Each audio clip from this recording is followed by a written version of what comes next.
शुक्लाम्बरधरम् विष्णुम् शशिवर्णम् चतुर्भुजम् प्रसन्नवदनम् ध्यायेत् सर्वविघ्नोपशान्तयेत्। गुरुर्ब्रह्मा गुरुर्विष्णुः गुरुर्देवो महेश्वरः गुरुः साक्षात् परब्रह्म तस्मै श्रीगुरवे नमः। व्यासाय विष्णुरूपाय व्यासरूपाय विष्णवे नमो वै ब्रह्मनिधये वासिष्ठाय नमो नमः।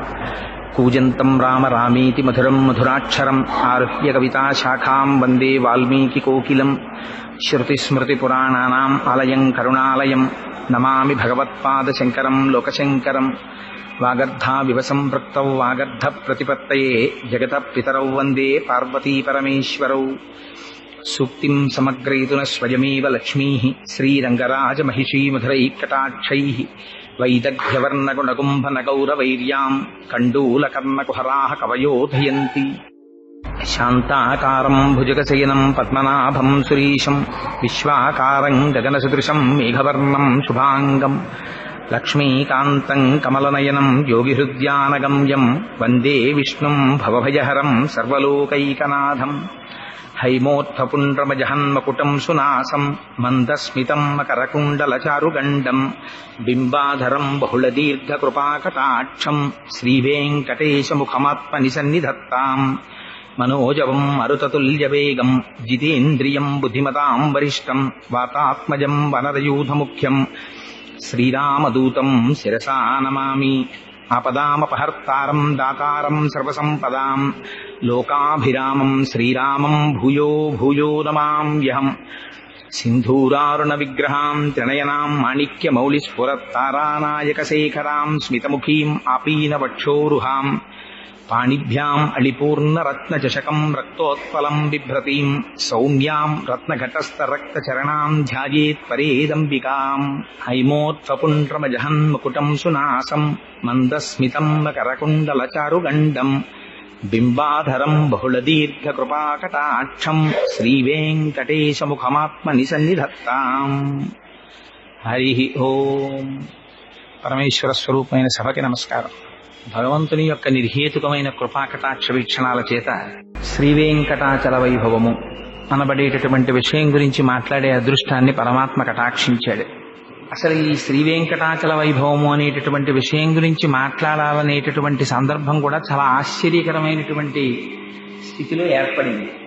నేను ఫుడ్ కార్పొరేషన్లో ఉద్యోగం చేస్తున్న రీత్యా నాకు బ్రహ్మశ్రీ హరిప్రసాద్ గారితో చాలా కాలం నుంచి పరిచయం. నేను చాలా విశేషంగా గౌరవించేటటువంటి ఆఫీసర్స్లో వారొకరు. వారంటే వ్యక్తిగతంగాను ఆఫీసర్గాను కూడా నాకు చాలా గౌరవం ఉంది, చాలా భక్తి ఉంది. చేత వారు కోటేశ్వరరావు ఒకసారి ఇలా ప్రసంగం చేయాలో అన్నారు. తప్పకుండా చేద్దాం సార్ అన్నాను. కానీ ఏ టాపిక్ మీద అన్నది ఎప్పుడు అనుకోలేదు. కానీ ఆ రోజు తిరుమల వెళ్ళి ఎందుకో వారి ఇంటికి వెళ్ళాను. వెడితే వెంకటాచల వైభవం గురించే మాట్లాడుకోవాలి అని పరమేశ్వరుడే ప్రచోదనం చేయించాడు. అది కార్యరూపం దాల్చి ఇవాల్టి రోజున ఇక్కడ కూర్చుని వెంకటాచల వైభవం మీద మాట్లాడేటటువంటి అదృష్టాన్ని పరమాత్మ కటాక్షించి మనకి కలియుగంలో సాక్షాత్తుగా శ్రీ వెంకటేశ్వరుడే పరమపావనమైనటువంటి దైవం. వెంకటేశ్వరుణ్ణి తెలియనటువంటి వారు, వెంకటేశ్వరుడి యొక్క దర్శనం చెయ్యని వారు, ఏడుకొండలు ఎక్కని వారు ఎవరు ఉండరు. తెలుగువారి ఇలవేలుపువై అంటారు మహానుభావులు. అందుకని అందున తెలుగువారికి వెంకటాచలపతి, ఆ వెంకటరమణుడు అంటే ఉండేటటువంటి భక్తి మరింత ప్రసిద్ధం. భవిష్యోత్తర పురాణం అని, ఆ భవిష్యోత్తర పురాణము, వరాహ పురాణము మొదలైనవి వెంకటాచల మహాత్మ్యం గురించి చాలా విశేషమైనటువంటి వర్ణనం చేసి ఉన్నాయి. అసలు ఆ కొండ పేరే చాలా చిత్రమైనటువంటి పేరు. ఆ కొండ పేరు పెట్టడమే వెంకటాచలము అని పేరు పెట్టారు. ఎంత ఆశ్చర్యకరమైన విషయం అంటే అన్నారు, అజాయమానో బహుధా విజాయతి. అసలు పరమేశ్వరుడికి జన్మనెత్తవలసిన అవసరం ఎక్కడుంది? ఆయనేం మనలా కర్మ చేసిన వాడు కాడు. మనలా కర్మ ఫలితాన్ని అనుభవించడానికి పాంచభౌతికమైనటువంటి శరీరంతో రావలసిన అగత్యమున్నవాడు అంతకన్నా కాడు. మరి అటువంటి వాడు శృతంది అజాయమానో బహుధా విజాయతే. జన్మనెత్తవలసినటువంటి అవసరము లేనివాడు జన్మనెత్తుచున్నాడు అన్నది. అది తనంత తాను స్వీకరించాడైన ఒక స్వరూపాన్ని. దీని కొరకు ఇందుకు ఆయన కూడా మనలాగే కరచరణాదులతో కదలాడి ఈ కంటితో చూడడానికి సులభమైనటువంటి స్వరూపంతో తిరుగాడవలసినటువంటి అవసరం పరమాత్మకి ఎందుకు కలిగింది? ఆయన భగవద్గీతలో చెప్పాడు, యదా యదా హి ధర్మస్య గ్లానిర్భవతి భారత అన్నాడు. ఎప్పుడెప్పుడు ధర్మమునకు అపకారం కలుగుతుందో, ఎప్పుడెప్పుడు మళ్లీ ధర్మాన్ని తాను పునరుద్ధరించవలసి వస్తుందో, అప్పుడు ధర్మమునకు హాని చేసేటటువంటి వారిని మట్టు పెట్టడం కోసమని పరమాత్మ ఒక స్వరూపాన్ని తీసుకుని ఈ భూమి మీద నడయాడతారు. దానికి పరమాత్మ యొక్క అవతారములు ఎన్ని విశేషంగా ఉన్నా పురాణం అంటుంది, కృతేతు నారసింహో భూః త్రేతాయాం రఘునందనః ద్వాపరే వాసుదేవశ్చ కలౌ శ్రీ వెంకటనాయకః అంది. ఈ నాలుగు యుగాల్లో పరమోత్కృష్టమైనటువంటి అవతారాలు. ఒకటి కృతేతు నారసింహో భూః. కృతయుగంలో నరసింహావతారం పరమ ప్రఖ్యాతమైనటువంటి అవతారం. మనకి నరసింహావతారం అనుకునేటప్పటికి మనం సాధారణంగా ఊహించేది ఏమిటంటే హిరణ్యకశిపుణ్ణి సంహరించడం కోసం వచ్చినటువంటి అవతారం నరసింహావతారం అని అనుకుంటాం. కానీ అలా కాదు. ఎందుచేత ఈ మాట అంటున్నానంటే, నరసింహావతారం రావడం వెనకాతల ఉండేటటువంటి ప్రయోజనం కేవలం దుష్ట శిక్షణ ఒక్కటే కాదు. మీరు ఎప్పుడైనా భాగవతం చదివితే అర్థమవుతుంది. గద్దించి నిలదీశాడు హిరణ్యకశిపుడు. ఎక్కడున్నాడు రా, నువ్వు చెబుతున్న శ్రీ మహావిష్ణువు ఎక్కడున్నాడు చూపించమన్నాడు. అంటే ప్రహ్లాదుడు అన్నాడు, ఇందుకలడందులేడని సందేహము వలదు చక్రి సర్వోపగతుండు, ఎందెందు వెదకి చూచిన అందందే కలడు దానవాగ్రణి వింటే అన్నాడు. నాన్న, నువ్వు చూడాలి కానీ అసలు పరమాత్మ లేని చోటు లేదు నాన్న, అంతటా ఉన్నాడు అన్నాడు. ఈ మాట అన్నారట ప్రహ్లాదుడు. ఎక్కడ నేను చూపించమని అడుగుదామా అని హిరణ్యకశిపుడు ఒక్కసారి ఇలా సభామంటపం అంతా చూసేట. అంతటా ఉన్నాడు పరమాత్మ.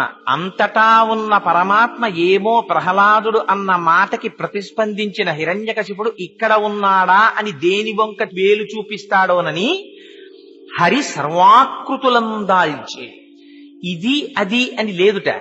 అన్నిటిలో నిండి నిబుడీకృతమై సిద్ధమైపోయాట. ఏమో ఎక్కడ బయటికి రమ్మంటాడో తను అక్కడి నుంచి బయటికి రావాలని. అలా అంతటా నిండిపోయినటువంటి నరసింహ స్వరూపాన్ని హరి సర్వాకృతులంకలండనచు ప్రహ్లాదుండు భాషింప, ఎందును లేడు లేడనుచు దైత్యుండు తర్జింప, శ్రీనరసింహాకృతి దాల్చిన అచ్యుతుడు నానా జంగమ స్థావరోత్కర గర్భంబుల అన్ని దేశములను దండ ప్రభావంబునన్నారు పోతన గారు. ఇక్కడ అక్కడ అని కాదు, నానా జంగమ స్థావరోత్కర గర్భంబుల అన్ని దేశముల అంతటా నిండిపోయాడు పరమాత్మ. ఏమో ఎక్కడి నుంచి రమ్మంటే అక్కడి నుంచి రావడానికి సిద్ధంగా ఉన్నాడు. ఇది వ్యాపకత్వాన్ని చూపిస్తుంది నరసింహావతారం. ఒక స్తంభాన్ని చూపించాడంతే, పెళపెళార్భటులతో ఆ నరసింహావతారం స్తంభంలోంచి వచ్చి రక్షించింది. అందుకని అంతటా వ్యాపించి తనని నమ్ముకున్న వాళ్ళని సర్వకాలమునందు కాపాడేటటువంటి స్వరూపం ఒకటి ఉన్నది అని నిరూపించినటువంటి అవతారం కృతయుగంలో నరసింహావతారం. కృతేతు నారసింహో భూః త్రేతాయాం రఘునందనః. త్రేతాయుగంలో రామావతారం అలా మళ్ళీ ధర్మాన్ని 4 పాదాలు నడిపించింది.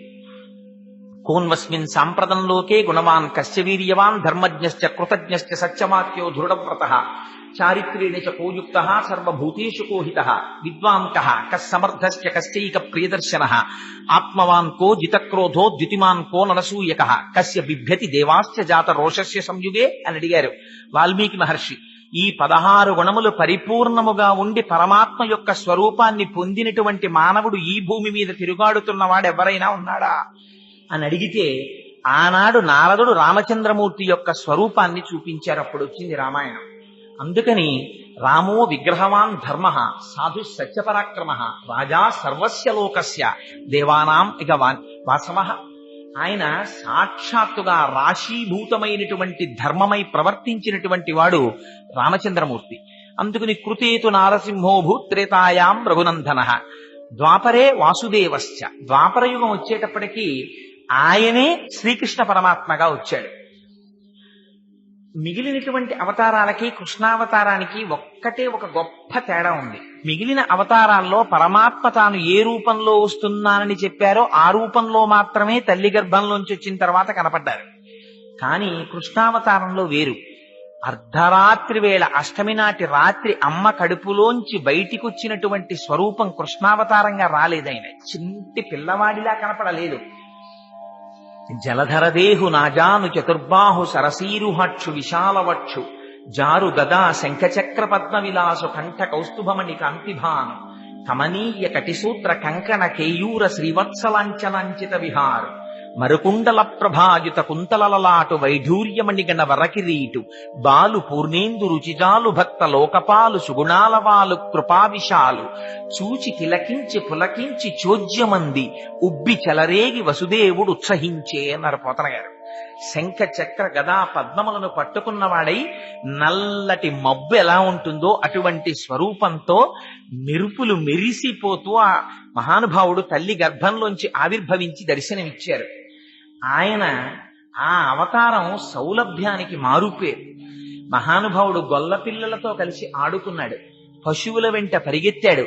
హయరింఖాముఖ ధూళి ధూరిత పరిన్యస్తాలకోపేతమై రయజాత శ్రమతోయ బిందుయుతమై రంజిల్లు నెమ్మోముతో జయముం పార్థునకిచ్చు వెట్కనని నా శస్త్రాహుతించాలనొచ్చియు బోరించు మహానుభావు మదిలో చింతింతు నశ్రాంతమున్నట్టాడు భీష్ముడు.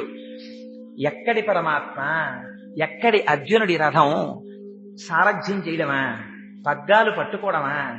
యుద్ధభూమిలో ఆయన సారథ్యం చేస్తుంటే ముందు పరిగెడుతున్నటువంటి గుర్రాల యొక్క డెక్కల నుంచి పైకి రేపబడినటువంటి ధూళి వచ్చి ఆయన కుంతలముల నిండా అంటుకోవడమా?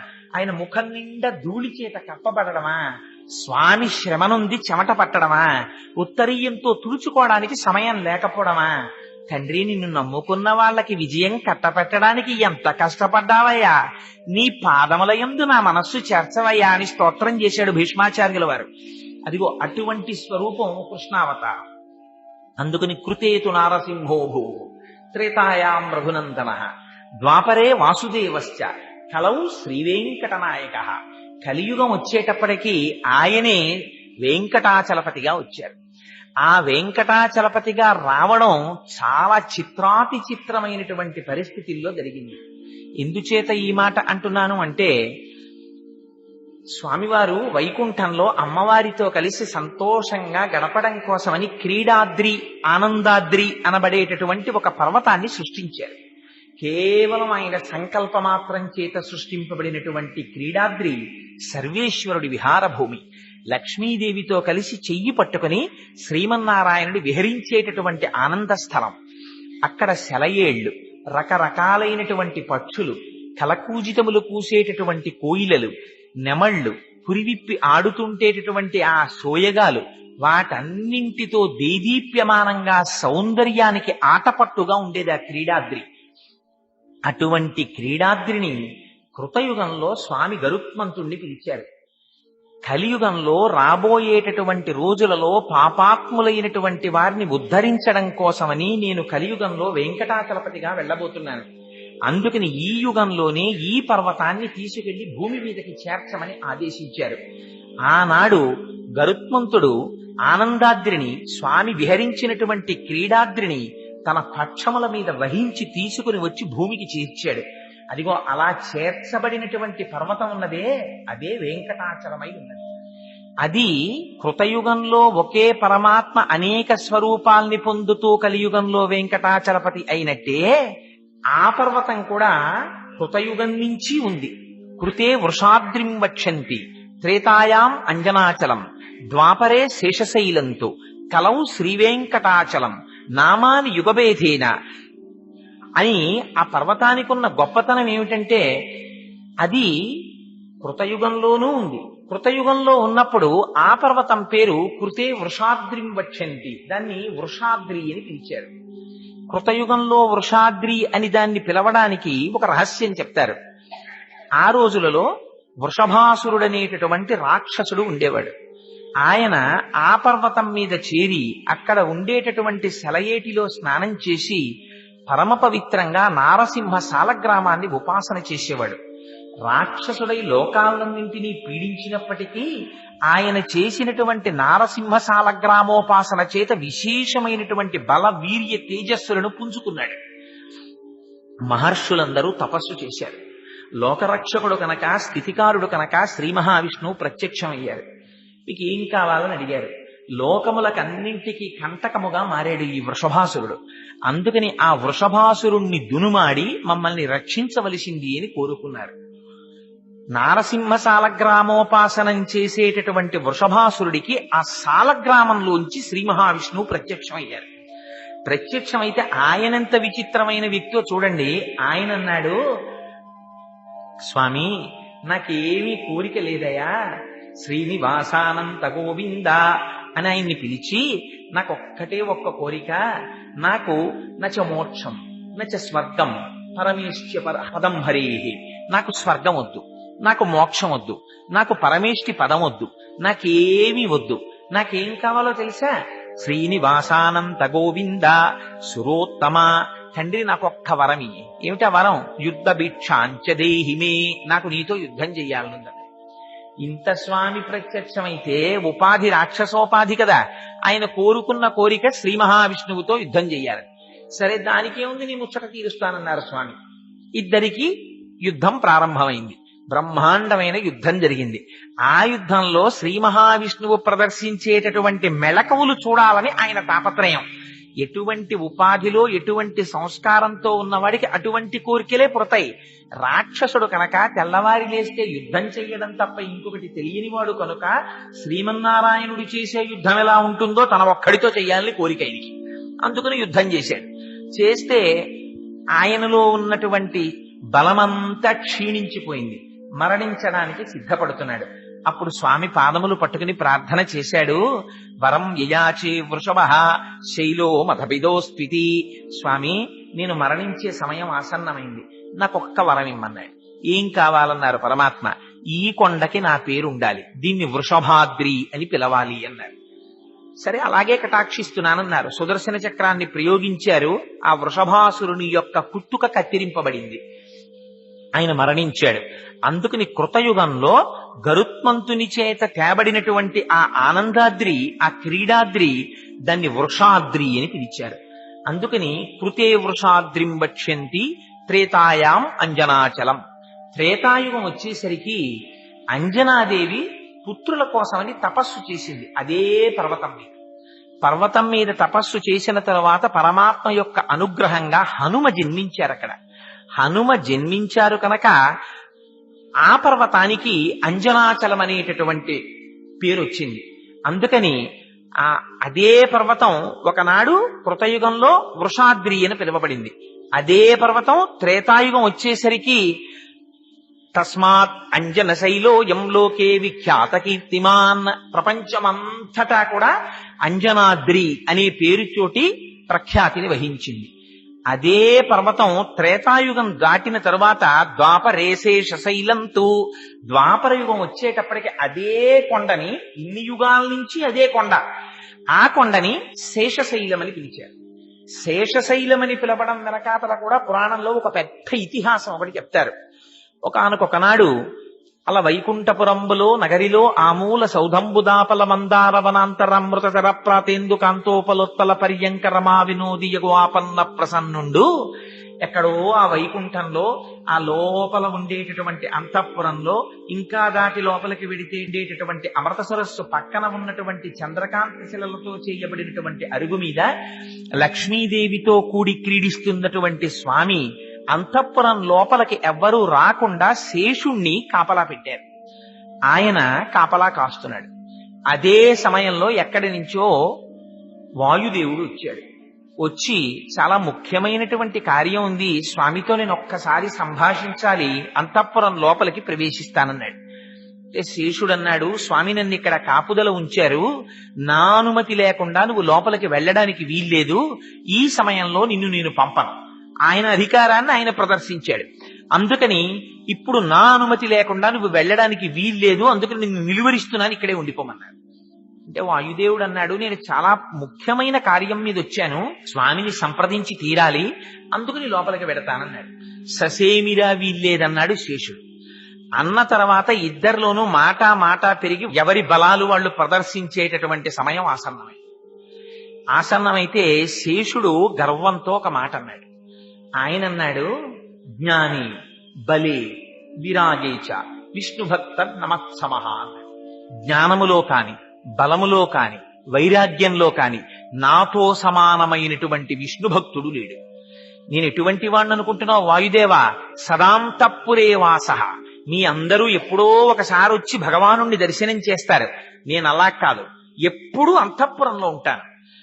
పుత్రాణం అధికోహరేహే, నేను శ్రీ మహావిష్ణువుకి కన్న కొడుకు కన్నా అధికుణ్ణి. నన్ను అంతలా చూసుకుంటారు.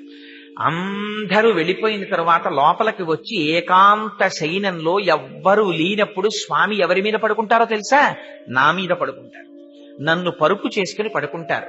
మా అమ్మ లక్ష్మీదేవి నా మీద కూర్చుని స్వామి పాదములను ఒత్తుతూ పరవశించిపోతుంటుంది. అటువంటి ఏకాంత మందిరంలో స్వామికి పాన్పునై వారి ఆనందములకు సాక్షినైనటువంటి వాణ్ణి నేను. అటువంటి వాణ్ణి నన్ను కాదని నువ్వు లోపలికెడతావా? నువ్వెంత నేనెంత అన్నాడు. ఈ మాటలు అమ్మవారి చెవిన పడ్డాయి. అబ్బో స్వామి, శృతి మించి రాగాన పడింది, ఎవరి అహంకారాలు వాళ్ళు బయట పెట్టుకుంటున్నారు అంది. అనేటప్పటికి అయ్యవారు బయటికి వచ్చారు.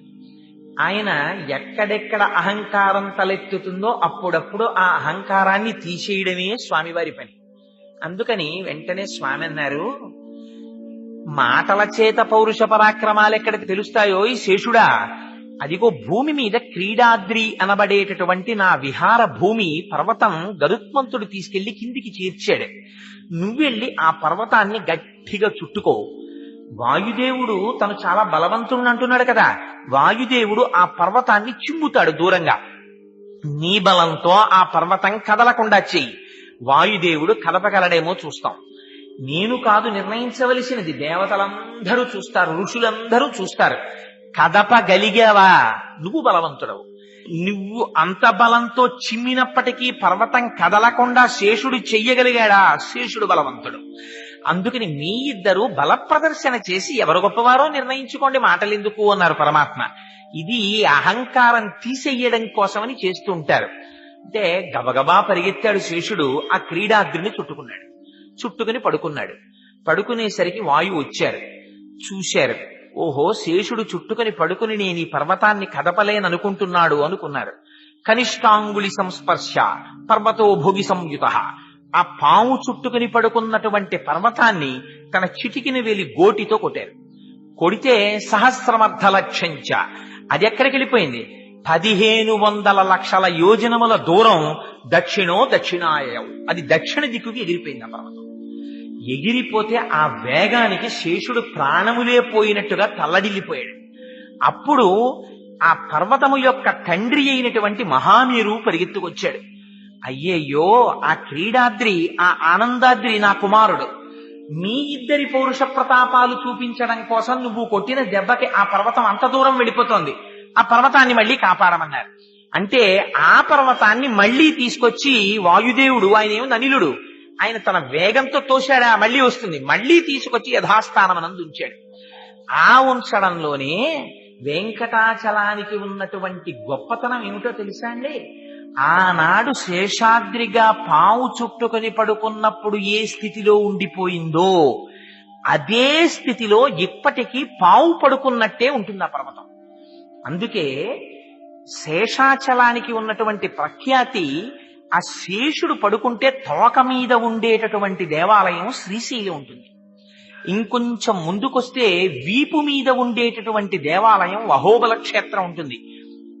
అహోబిలం అంటుంటారు. అహోబిలం కాదు, అహోబలం దాని పేరు. అహోబలం అన్నారు నరసింహస్వామి వచ్చినప్పుడు. అందుకని అహోబల క్షేత్రం ఉంది. ఇంకొంచెం ముందుకొస్తే పాము యొక్క నోటిలో శ్రీకాళహస్తి క్షేత్రం ఉంటుంది. పాము యొక్క పడగ మీద ఆనంద నిలయం ఉంటుంది. ఆ ఆనంద నిలయంలో ఆనంద నిలయాధీశుడై పరమాత్మ ఉంటారు. పరమాత్మ యొక్క స్వరూపం ఏమిటి? పరమాత్మ యొక్క స్వరూపము రాశీభూతమైనటువంటి ఆనందము. ఆనందము తప్ప ఆయనకి ఎన్నడూ దుఃఖం ఉండదు. దుఃఖం ఉండనివాడు కాబట్టి సర్వకాలముల యందు ఆనందంగా ఉంటాడు. కాబట్టి ఆయన ఉండేటటువంటి నిలయం ఆనంద నిలయం. అందుకే మనకొక గొప్ప ప్రమాణం ఉంది. ఆలయం యొక్క గొప్పతనాన్ని చెప్పేటప్పుడు ఆలయానికి ఉండేటటువంటి విమానపు పేరుని బట్టి చెప్తారు. మీరు అందుకే చూడండి, ఆలయం ఎంత గొప్పదో ఆలయ శిఖరము, ఆలయ విమానము అంత గొప్పవి. అందుకే విమాన వెంకటేశ్వరుడు అని ఉంటారు. విమాన వెంకటేశ్వరుడు, లోపల ఉండే వెంకటేశ్వరుడు ఇద్దరిది సమానమైనటువంటి స్థాయి. విమాన వెంకటేశ్వరుడి చుట్టూ పల్లకి వస్తే స్వామి ఒక్కసారి అక్కడ ఆగుతారు. విమాన వెంకటేశ్వరుడు ఎంతటి దర్శనము, లోపల ఉండేటటువంటి ధ్రువమూర్తి దర్శనం కూడా తత్తుల్యమైనటువంటి దర్శనం. రెండు సమాన స్థాయిలో ఉంటాయి. అందుకే విమానానికి పేరు ఉంటుంది. మీరు తిరుమల వెడితే తిరుమలలో ఉండేటటువంటి విమానం, విమానం అంటే గర్భాలయం మీద ఉండేటటువంటి గోపురం, ఆ విమానమునకు ఆనంద నిలయము అని పేరు. అదే మీరు శ్రీరంగం వెళ్ళారనుకోండి, శ్రీరంగనాథుడు పడుకుని ఉంటాడు, ఆ విమానానికి పేరేమిటో తెలుసా అండి? ప్రణవాకార విమానము అని పేరు. అదే మీరు కంచి వెళ్ళారనుకోండి, కంచిలో వరదరాజస్వామి ఉంటారు, పుణ్యకోటి విమానము అని పేరు. విమానానికి ఉండేటటువంటి పేరుని బట్టి మీకు కలిగేటటువంటి సిద్ధి, ఆదర్శనం చేత వచ్చేటటువంటి ఫలితము నిర్ణయింపబడతాయి. శ్రీరంగం వెళ్ళి శ్రీరంగం విమానం కింద నిలబడితే ప్రణవం అర్థమవుతుంది, మీకు భగవానుడికి ఉండేటటువంటి సంబంధం తెలుస్తుంది. కోటి జన్మల పుణ్యము ఘనీభవిస్తే మీరు వరదరాజస్వామి దేవాలయంలో విమానం కిందకెళ్ళి నిలబడగలుగుతారు. ఆ తెత్తును నిలబడి ఉంటాడు మహానుభావుడు వరదరాజస్వామి. అందుకని కంచిలో వరదరాజగోపురానికి, ఆ విమానానికి పుణ్యకోటి విమానం అని పేరు. తిరుమల వస్తే ఆనంద నిలయం అనే పేరు, దానికి ఇంకొక పేరు లేదు, అది ఆనందము. అందుకే మీరు చూడండి, ఎన్ని గంటలు క్యూలో నిలబడండి, ఎన్ని రోజులు క్యూలో నిలబడండి, మీరు ఒక్కసారి వెళ్లి వెంకటేశ్వర స్వామి వారిని ఆపాదమస్తకం దర్శనం చేసేటంతటి సౌలభ్యం కలుగుతుందా? నిజానికి చూడక చూసి తోసేవాడు, ముందుకు జరిపేసేవాడు, కేకలేసేవాడు, ఇన్నిటిలో కూడా మీరు అలా వెడుతూ ఒక్కసారి ఇలా స్వామిని పైనుంచి కిందకి, కింద నుంచి పైకి చూశారా, ఒక గొప్ప ఆనందానుభూతి ఏర్పడిపోతుంది. ఆ ఆనందంతో బయటికి వచ్చి ఇంత కష్టపడిన వాడు ఏమంటాడు? ఎంత సంతోషం అండి, ఎంత సంతోషం అండి, ఎంత ఆనందం కలిగిందో నిజంగాను, ఏమి స్వరూపం అండి వెంకటేశ్వర స్వామి వారిది, మురిసిపోయామంటారు. ఆ తిరుమల వెళ్ళిన వాళ్ళని మీరు చూడండి, మీరు ఎక్కడైనా ప్రపంచంలో ఏ దేవాలయం దగ్గరైనా మీరు అలా ఉండడం చూసారా? ఒక మాట పెడతారు, దర్శనం చేసుకుంటారు, వచ్చేస్తారు. ఇంకా ఇక్కడ దగ్గరలో చూడవలసిన ఆలయాలు అవి ఏమైనా ఉన్నాయా అండి అని అడుగుతారు. ఏదో చుట్టుపక్కల ఉన్న ఆలయాలు అవి దర్శనం చేస్తారు. తిరుమల వెళ్ళిన వాళ్ళు ఏం చేస్తారు? ఉదయం సుప్రభాత సేవ, అష్టదళ పాదపద్మారాధన, మధ్యాహ్నం ఏమో ఆర్జిత బ్రహ్మోత్సవం, సాయంత్రం సహస్ర దీపాలంకార సేవ, 4 టిక్కెట్లు వాడి చేతిలో ఉండనివ్వండి, ఏకాంత సేవ టికెట్ కూడా దొరుకుతోంది అన్నారనుకోండి, వెళ్ళిపోడు, పరిగెత్తుకుంటూ వెళ్ళిపోతాడు. వెళ్ళిపోయి దర్శనం చేసుకుంటాడు. ఎన్ని మాటలు దర్శనం చేయనివ్వండి, చేశాం కదండి దర్శనం, ఇంకా అక్కర్లేదు. లేదు, మీకు ఎవరైనా తిరుమలలో కనపడి అయ్యా మిమ్మల్ని స్వామిని దర్శనం చేయిస్తాం వస్తారా అంటే, అయిపోయింది సార్ 3 మాటల ఇంకెందుకు లేదు, మేము చెయ్యమన్న వాడిని ఒకటి చూపించండి నాకు. అలా ఉండరు. ఎన్ని మాటలు దర్శనం చేసినా మళ్ళీ చేస్తాను, మళ్ళీ చేస్తాను, మళ్ళీ చేస్తానంటాడు. దర్శనం చేసేసి బయటికి వచ్చిన వాడిని తప్పు లేకుండా ఆపాదమస్తకం వెంకటాచలపతిని వర్ణించి చెప్పమనండి, చెప్పలేరు. ఎంత మాత్రం పొరపాటు లేకుండా పాదముల నుంచి శిరస్సు వరకు చెప్పడం చాలా కష్టం. ఎందుకో తెలుసా అండి? అలా ఎందుకు చెప్పలేమంటే అసలు అది నిలయమే ఆనంద నిలయం. అందుకని విమానం పేరు. అది సహస్రార దర్శనం. ఆ ఆనందం ఇవ్వడం కోసమని పరమాత్మ సౌలభ్యంతో ఇవ్వాల మూర్తీభవించినటువంటి సౌందర్య రాశి అయి మన కన్నుల ముందు నిలబడ్డారు. ఒకసారి దర్శిస్తే అది వాక్కుల చేత ఆవిష్కరించేది కాదు, అందుకే తిరిగి చెప్పడం కష్టం. అలౌకికమైన ఆనందాన్ని పొందేస్తారు. ఇంత చిన్న చిన్న పిల్లలు తలనీలాలు ఇచ్చేసి ఆ గొళ్లతోటి తండ్రి భుజాల మీద ఎక్కి కూర్చుంటారు. వాడు కూడా వాడికి ఏం తెలుసో అక్కడ దాకా వెళ్ళేటప్పటికి ఇలా నమస్కారం చేసేసి వెనక్కి తిరిగి చూస్తాడు తప్ప, ఏ పిల్లవాడైనా స్వామి వంక చూడకుండా వేరొక వైపు చూస్తున్న పిల్లవాడిని చూపించండి నాకు ఆనంద నిలయంలో. ఇది అపారమైనటువంటి ఆకర్షణ శక్తి. ఇది ఆనంద నిలయానికి ఉన్నటువంటి గొప్పతనం. అందుకని ఆ విమానం పేరు ఆనంద నిలయమే. ఆ పర్వతము పేరు కలియుగంలో వెంకటాచలమే. అందుకని ద్వాపరే శేషశైలంతు కలౌ శ్రీవేంకటాచలం. కలియుగం వచ్చేటప్పటికి ఆ పర్వతానికి ఇంకొక పేరు పెట్టలేదు, వెంకటాచలము అని పేరు పెట్టారు. ఇప్పటి వరకు రకరకాలైనటువంటి కథల చేత ఆ పర్వతానికి పేర్లు మారాయి. కృతయుగంలో వృషభాసురుడి వల్ల మారింది, త్రేతాయుగంలో అంజనాదేవి వల్ల మారింది, ద్వాపర యుగంలో ఆ శేషుడి యొక్క కథ వల్ల మారింది. కలియుగంలోకి వచ్చేసరికి పరమాత్మ దాన్ని వెంకటాచలమనే పిలిచారు. అలా పిలవడం వెనకాతల రహస్యం ఏమిటో తెలుసా అండి? ద్వాపర యుగం పరిసమాప్తమైంది. ఇది నేను భవిష్యోత్తర పురాణంలోంచి కానీ వామన పురాణంలోంచి కానీ ఈ సంఘటన చెప్పటం లేదు. ఈ ఒక్క సంఘటన ఇప్పుడు చెప్పేది. ఇది శ్రీ గురు చరిత్రలోంచి చెప్తున్నాను.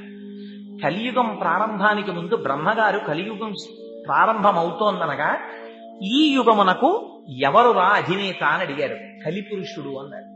ఆ కలిపురుషుణ్ణి సభలో ప్రవేశపెట్టండి అన్నారు. ఆ కలిపురుషుడు సభలోకి ఎలా వచ్చాడో తెలుసా అండి? వాడు దిగంబరుడై ఎడమ చేతితో తన అవయవాన్ని పట్టుకున్నాడు, కుడి చేతితో నాలుకని చేత్తో లాగి పట్టుకుని సభలోకి వచ్చాడు. వస్తే బ్రహ్మగారు ఆశ్చర్యపోయారు. ఏమిరంటే సభా మర్యాద తెలియదా? ఇంత దారుణంగా లోపలికి వచ్చామేమిరా అని అడిగారు. అడిగితే ఆయన అన్నాడు, మహానుభావ, కలియుగంలో ఉండేటటువంటి వారందరినీ నేను ఈ రెండింటి చేతనే పతనం చేసేస్తాను. సమయాసమయములను చూడకుండా, వావివరసలు చూడకుండా, సర్వకాలములయందు మనస్సులో కామప్రచోదనం. 2, ఎంత తిన్నా రసాంకురము చేత తాదాత్మ్యత. ఎప్పుడూ నాలుక మీద దృష్టి, ఎప్పుడూ కామమునందు దృష్టి. ఈ రెండిటి చేత మనుష్యుల్ని భ్రష్టుల్ని చేస్తాను. అందుకని కలియుగంలో నేను ఇలా వెడుతున్నాను, ఇలా మీ సభలో ప్రవేశించానన్నారు. సరే, ఇది నీ ధర్మం కనుక నువ్వు అలాగే బయలుదేరు అన్నారు. అందుకని కలిపురుషుడి యొక్క శక్తి అటువంటిది. మనం అడిగామండి వెళ్ళి, స్వామి ఇలా వస్తున్నాడయ్యా కలిపురుషుడు, మమ్మల్ని మేము రక్షించుకోగలమా? 5 ఇంద్రియములు ఉన్నాయి మాకు, ఒక్కొక్క ఇంద్రియం ఉంటేనే ఒక్కొక్క జాతి నశించిపోతోంది. ఇంకా 5 ఇంద్రియాలున్న వాళ్ళం పతనమైపోతాం తండ్రి, మమ్మల్ని ఎవరు రక్షిస్తారని మనం ఏమైనా అడిగామా పరమాత్మని? మనం అడగకపోయినా విచిత్రం ఏమిటో తెలుసా అండి? దీని గురించి మొట్టమొదట బాధపడిన వారు చతుర్ముఖ బ్రహ్మగారు బాధపడ్డారు. ఒకనాడు నారదుణ్ణి పిలిచి, అసలు కలియుగం ప్రారంభమైందిరా, ద్వాపర యుగం అయిపోయింది, ఒక్కసారి కలియుగానికి వెళ్ళి కలియుగంలో ఉండేటటువంటి ప్రజలు ప్రధానంగా ఎలా ఉన్నారు, దేవి చేత బాధపడుతున్నారో చూసిరా అన్నారు. అంటే ఆయన వచ్చి వెంటనే తండ్రి గారితో చెప్పిన మాట ఏమిటో తెలుసా అండి? మొదటి మాట చెప్పాడైనా, కమలాక్షు నర్చింపక అనక కామముతోడి కామాక్షితోడి పొద్దు గడుపువాడు. నాన్న, కలియుగంలో మనుష్యులు ఎలా ఉన్నారో తెలుసా? అసలు సర్వేశ్వరుడు ఒకడున్నాడు, వాడు నియమించి శాసించేవాడు. వాడి దగ్గర కూర్చుని కాసేపు వాడికి నమస్కారం చేద్దామనేటటువంటి భావన ఉన్నవాళ్లే తగ్గిపోయారు. ఎంతసేపు సమయం గడిపినా ఉన్న ఒకే ఒక్క సంతోషం మనిషికి ఏమిటో తెలుసా? ఎంతసేపు స్త్రీ. భార్యని ముద్దులాడుకుంటూ, భార్యని పొగుడుకుంటూ, భార్యతో జీవితం గడపడం, కామాతురతతో సమయాన్ని నశింప చేసుకోవడం. మొట్టమొదట ఇలా భ్రష్టులైపోతున్నారు. రెండవది, రాజీవలోచను పూజింపనొల్లక రాజప్రభువను శుభ్రమయువారు. తనని ఉద్యోగంలో నియమించిన వాడు ఒకడు ఉంటాడు. వాడు తనకి ఒక 4 రూపాయలు ఇస్తున్నాడు కనుక వాడి యందు యోగ్యతాయోగ్యతలు ఉన్నా లేకపోయినా పొగట్ట వాడిని భ్రష్టు పట్టిస్తుందని తనకి తెలిసినా, పొగడబడడానికి కావలసినటువంటి యోగ్యత ఆయన యందు లేదని తెలిసినా, భగవంతుని దగ్గర కూర్చుని ఒక్క స్తోత్రం చెప్పడం చేత కాకపోయినా నేర్చుకుని వెళ్లి 4 రూపాయలు ఇస్తున్నారని ప్రభువుల్ని పొగుడుతున్నారు నాన్న. ఇవాళ కలియుగంలో వచ్చిన 2వ భ్రష్టత్వం అది. 3వ భ్రష్టత్వం ఏమిటో తెలుసా నాన్న? శ్రీనాథు సేవింపనొల్లక శ్రీమంతులయ్యుండ తలుచువారు.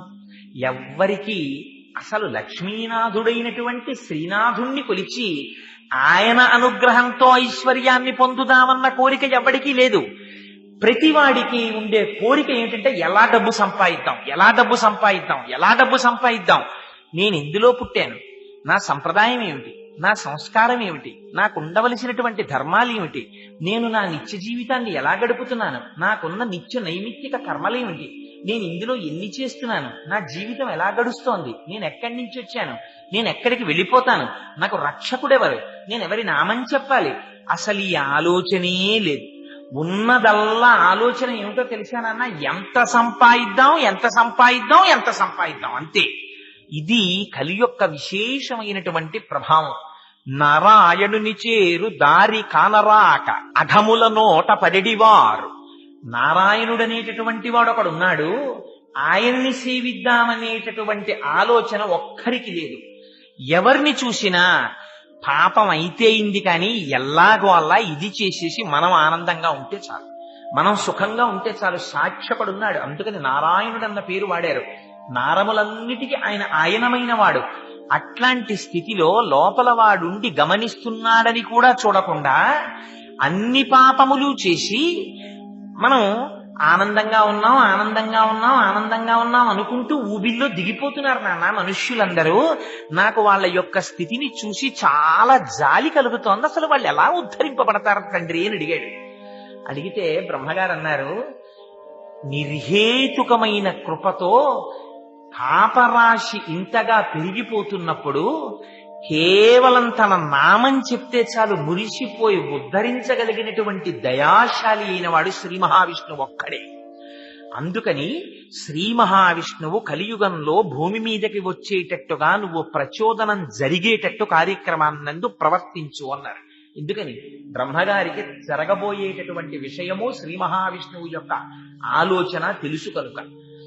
ఇది స్వామి గ్రహించారు. కలియుగంలో ఉండేటటువంటి జీవుల అల్పాయుర్దాయం, యజ్ఞయాగాది క్రతువులా చెయ్యలేరు, భూరి సంభావనలా ఇవ్వలేరు. పూజాదికములు నిర్వహిద్దామంటే ఆ పూజాదికములు అసలు ఎలా చెయ్యాలో కూడా సరిగ్గా తెలియదు, ఆచార వ్యవహారములు తెలియవు, సంప్రదాయములు తెలియవు. ఇటువంటప్పుడు వీళ్ళు ఎలా ఉద్ధరింపబడతారు? అందుకని ఇది వెంకటేశ్వరుడి యొక్క వైభవం, వెంకటాచలమునకున్న వైభవం, శ్రీ మహావిష్ణువు యొక్క దయ ఇక్కడుంది. ఆయన ఒక మిష పెట్టాడు, భృగువులో ప్రవేశించాడు. అది మీకు పద్మావతి శ్రీనివాసుల పరిణయం చెప్పినప్పుడు ఆ భృగువు యొక్క వృదంతం చెప్తాను. భృగువుని అడ్డుపెట్టి శ్రీ మహావిష్ణువు నడిచొచ్చి వెంకటాచలం మీద కూర్చున్నారు. ఆ కూర్చోవడం చేత దాన్ని వెంకటాచలం చేశారు. వెంకటాచలము అని దాన్ని పిలవడం వెనకాతల ఉన్న రహస్యం ఏమిటో తెలుసా అండి? కలవు నామస్మరణ. మీరు యజ్ఞం చెయ్యలేరు, యాగం చెయ్యలేరు, మీరు పెద్ద పెద్ద క్రతువులు చెయ్యలేరు, సరిగ్గా కూర్చుని పూజే చెయ్యలేరు. మీరంటే మీరని కాదు, నా వంటి వాడి గురించి మహానుభావుడు చంద్రశేఖర పరమాచార్యులు వారు అంటుండేవారు, కలియుగంలో 18 సెకండ్లు పరమాత్మ పాదముల యందు ఎవరైనా మనస్సుని నిలబెట్టగలిగితే వాడు ముఖ్యువే అనేవారు. 18 సెకండ్లు నిలబెట్టలేం మనస్సుని మనం. మనస్సు చంచలమై కదిలిపోతుంటుంది. సదా మోహాటవ్యాం చరతి యువతీనాం కుచగిరు నటత్యాశాఖా స్వటతి జడితి స్వైరమభిత కపాలిన్ విక్షోమే హృదయకపి మధ్యంత చపలం దృఢా భక్త్యా బధ్యావా శివభవదధీనం కురు విభో అంటారు శంకర భగవత్పాదులు. స్వామి అస్సలు నిలకడలేదు. కొమ్మ మించి కొమ్మ, కొమ్మ మించి కొమ్మ, కొమ్మ మించి కొమ్మ దూకేస్తోంది. ఇది కోతెనబడేటటువంటి మనస్సు. తమకంబొప్ప పరంగనాజరుల పరద్రవ్యంబులన్ నృత్యులింగ మహోద్యోగము చేయునెం మనము దానింపట్టి వైరాగ్య పాశంబులన్ కట్టి బిగించి మీ చరణస్తంభంబులన్ కట్టివైచి ముదంబెన్నడు కల్గజేయగదవో శ్రీకాళహస్తీశ్వర అంటారు. స్వామి ఎప్పుడు చూసినా ఎక్కడ దొంగతనం చేద్దాం, ఏ స్త్రీని చూద్దాం, ఎవరింట్లోకి ఎడదాం, ఈ తాపత్రయమే తప్ప నీ పాదముల యందు చేరట్లేదయ్యా, భక్తనే పాశాలేసి కట్టేవయ్యా అంటారు. రోషీరోజుదు కామినీ జనుల తారుణ్యోరు సౌఖ్యంబులన్ బాషీబాయుతు పుత్రమిత్రదన సంపద్భ్రాంతి వాంఛాలతల్ కోశీ కోయదు నామనంబకట నీకున్ ప్రీతిగా సత్క్రియలు చేసి చేయదు దీని త్రుళ్ళనచవే శ్రీకాళహస్తీశ్వర అంటారు. చేసినట్టుంటుంది, జారిపోతుంది. స్తోత్రం చేసినట్టుంటుంది, జారిపోతుంది. భక్తితో నడిచినట్టుంటుంది, జారిపోతుంది. తప్ప సర్వేశ్వరుడి పాద పంజరములోకై ప్రవేశించదు. తండ్రి నీ పాద పంజరములో ప్రవేశపెట్టి నన్ను రక్షించంటారు. అదిగో ఇది మహానుభావుడు మన యందు కృప కలిగిన వాడు కనుక ఆయనే నడిచొచ్చారు. నడిచొచ్చి 10 హుండీలు పెడితే బాగుండదా? 10 హుండీలు పెట్టకూడదా? పెట్టరు. అక్కడే హుండీ యంత్రం ఉంది కింద, అది లాగుతుంటుంది. ఎందుకంత డబ్బు వేయించుకోవడం వెంకటాచలపతి? ఎందుకు వెంకటేశ్వర స్వామి తలనీలాలు పుచ్చుకోవడం ఎందుకు? మంది సృష్టించిన వాడికి మన వెంట్రుకలు తక్కువయ్యాయా? పట్టుకెళ్ళి ఈ తలనీలాలు పుచ్చుకోవడం ఎందుకు? ఆయన తలనీలాలు పుచ్చుకోవడం వెనకాతల ధనాకర్షణ యంత్రము శ్రీచక్రము ఉన్నటువంటి దాని మీద ఆ హుండీ పెట్టడం వెనకాతల రహస్యం ఉంది. అహంకారమును తీసి పుణ్యమును ఇస్తారు ఆయన, పాపమును తీస్తారు. ఆ పాపము వెంట్రుకలను ఆశ్రయించి ఉంటుంది. అందుకని వెంట్రుకలను తీస్తారు. మనకి చొక్కాకి గుండీలన్నా పెట్టుకోడు, చొక్కాకి చిరుగుందేమోనన్నా చూసుకోడు. కానీ వీధిలోకి వస్తుంటే తలకాయ మాత్రం చాలా జాగ్రత్తగా దువ్వుకుంటాడు. అన్నింటికన్నా మనిషి జీవితంలో బెంగ పెట్టుకునేది ఏమిటంటే, అయ్యో నాకు 60 ఏళ్ళు వచ్చేసాయి, నాకు 70 ఏళ్ళు వచ్చేసాయి, ఇప్పటికి నాకు సంధ్యావందనం చెయ్యడం రాదని బెంగ పెట్టుకునేవాడు ఉండడు. ఇప్పటి వరకు నేను శ్రీశైలం వెళ్ళలేదు, తిరుమల వెళ్ళలేదు, స్వామికి ఒక్క సేవ చెయ్యలేదని బెంగ పెట్టుకునేవాడు ఉండడు. దిక్కుమాల జుత్తు తెల్లబడిపోతోందని బెంగ పెట్టేసుకుంటాం. అందుకని ఆ జుత్తు తీసుకుంటాడు ఆయన. జుత్తు ఏమిటో తెలుసా అండి? అహంకార మమకారములను చూపిస్తుంది. అందుకని ఈ శిరస్సు పట్టుకెళ్ళి ఇలా ఉంచేస్తాం. ఉంచేస్తే అహంకారాన్ని, పాపరాశిని తీసేస్తారు. వెంట్రుకలని ఆశ్రయించి ఉంటాయి కాబట్టి పాపాలు, తలనీలాలు తీసుకుంటాడు ఆయన. తీసుకుని మనకేమిస్తాడు? పనికి మాలిన వెంట్రుకలు ఆయన బుచ్చుకొని ఆ రూపంతో పాపరాశిని తీసేస్తాడు. అందుకని తలనీలాలు పుచ్చుకుంటాడు. మరి డబ్బులు ఇచ్చుకోవడం ఎందుకు? అందుకే మీరు చూడండి, వెంకటాచల క్షేత్రంలో 5 రూపాయలు వేద్దామని వెళ్ళిన వాడు 10 రూపాయలు వేసేసి వచ్చేస్తాడు. నిజంగా ఎక్కడి నుంచి వస్తుందో తెలియదు. అక్కడికి వెళ్ళిన తర్వాత మీరు ఎప్పుడైనా వెంకటాచల క్షేత్రంలో అర్చనానంతర దర్శనము టిక్కెట్లు అమ్మకుండా మిగిలిపోయినవి అని కౌంటర్ పెట్టి ఏమీ పని లేకుండా అక్కడ కూర్చున్నామండి మీరు చూసారా? 1,00,000 రూపాయలు ఉదయాస్తమాన సేవ అన్నారు అనుకోండి, రేపటికి అయిపోతాయి టికెట్లు. 5 లక్షలు సేవ అయిపోతాయి టికెట్లు. 10,000 అయిపోతాయి, 5,000 అయిపోతాయి. ఒకసారి కొండ మీదకి వెళ్ళారా లాగేస్తాడు. ఎందుకైనా ఆయనకి డబ్బు లేక కాదు, శ్రీ ఆయన సొత్తు, ఆయన లక్ష్మీనాథుడు, ఆయన శ్రీనివాసుడు. ఆయనకి చేత కాక కాదు, మనకిచ్చేవాడు ఆయన, మనని రక్షించేవాడు ఆయన. మన దగ్గర పుచ్చుకోవడం దేని కొరకు? నువ్వు పుట్టి ఒక్కనాడు ఒక యజ్ఞం చెయ్యలేదు, నువ్వొక్క యాగం చెయ్యలేదు, ఒక్కనాడు పీటల మీద కూర్చుని ఒక గొప్ప క్రతువు నువ్వు ఆచరించలేదు. నీకు చేసిన పాపాలో కొండలు పెరిగిపోయినట్టు పెరిగిపోతున్నాయి. అయ్యయ్యో ఎంత బాధపడిపోతావోరా ఈ వీటి చేతని అనంత ఫలితాన్ని ఇస్తానని ప్రతిజ్ఞ చేశాడు ఆయన. 1 రూపాయి తెచ్చిన హుండీలో వేశాడా, యజ్ఞం చేసిన ఫలితం ఇచ్చేస్తాడు. శక్తి కొలది ఒక్క సుప్రభాతం టికెట్ కొనుక్కుని వచ్చి గుమ్మం ముందు నించున్నాడా. అందుకే దాని పేరు ఇంకొక పేరు కాదండి, దాని పేరు వైకుంఠమే. మీరు వెళ్లి వైకుంఠంలో నిలబడినట్టు వైకుంఠంలో ఎవరు నిలబడతారు? తెల్లవారి లేస్తే విశ్వామిత్రాది మహర్షులు వెళ్లి నిలబడతారు. నిలబడి వశిష్ఠుడు, విశ్వామిత్రుడు, అంగిరసుడు, కాత్యాయనుడు, గౌతముడు మొదలైన మహర్షులందరూ 2 పక్కలా నిలబడి, నిజంగా స్వామి నిద్రపోతారా? స్వామి నిద్రపోతే మన్ని చూసేవాడెవడు?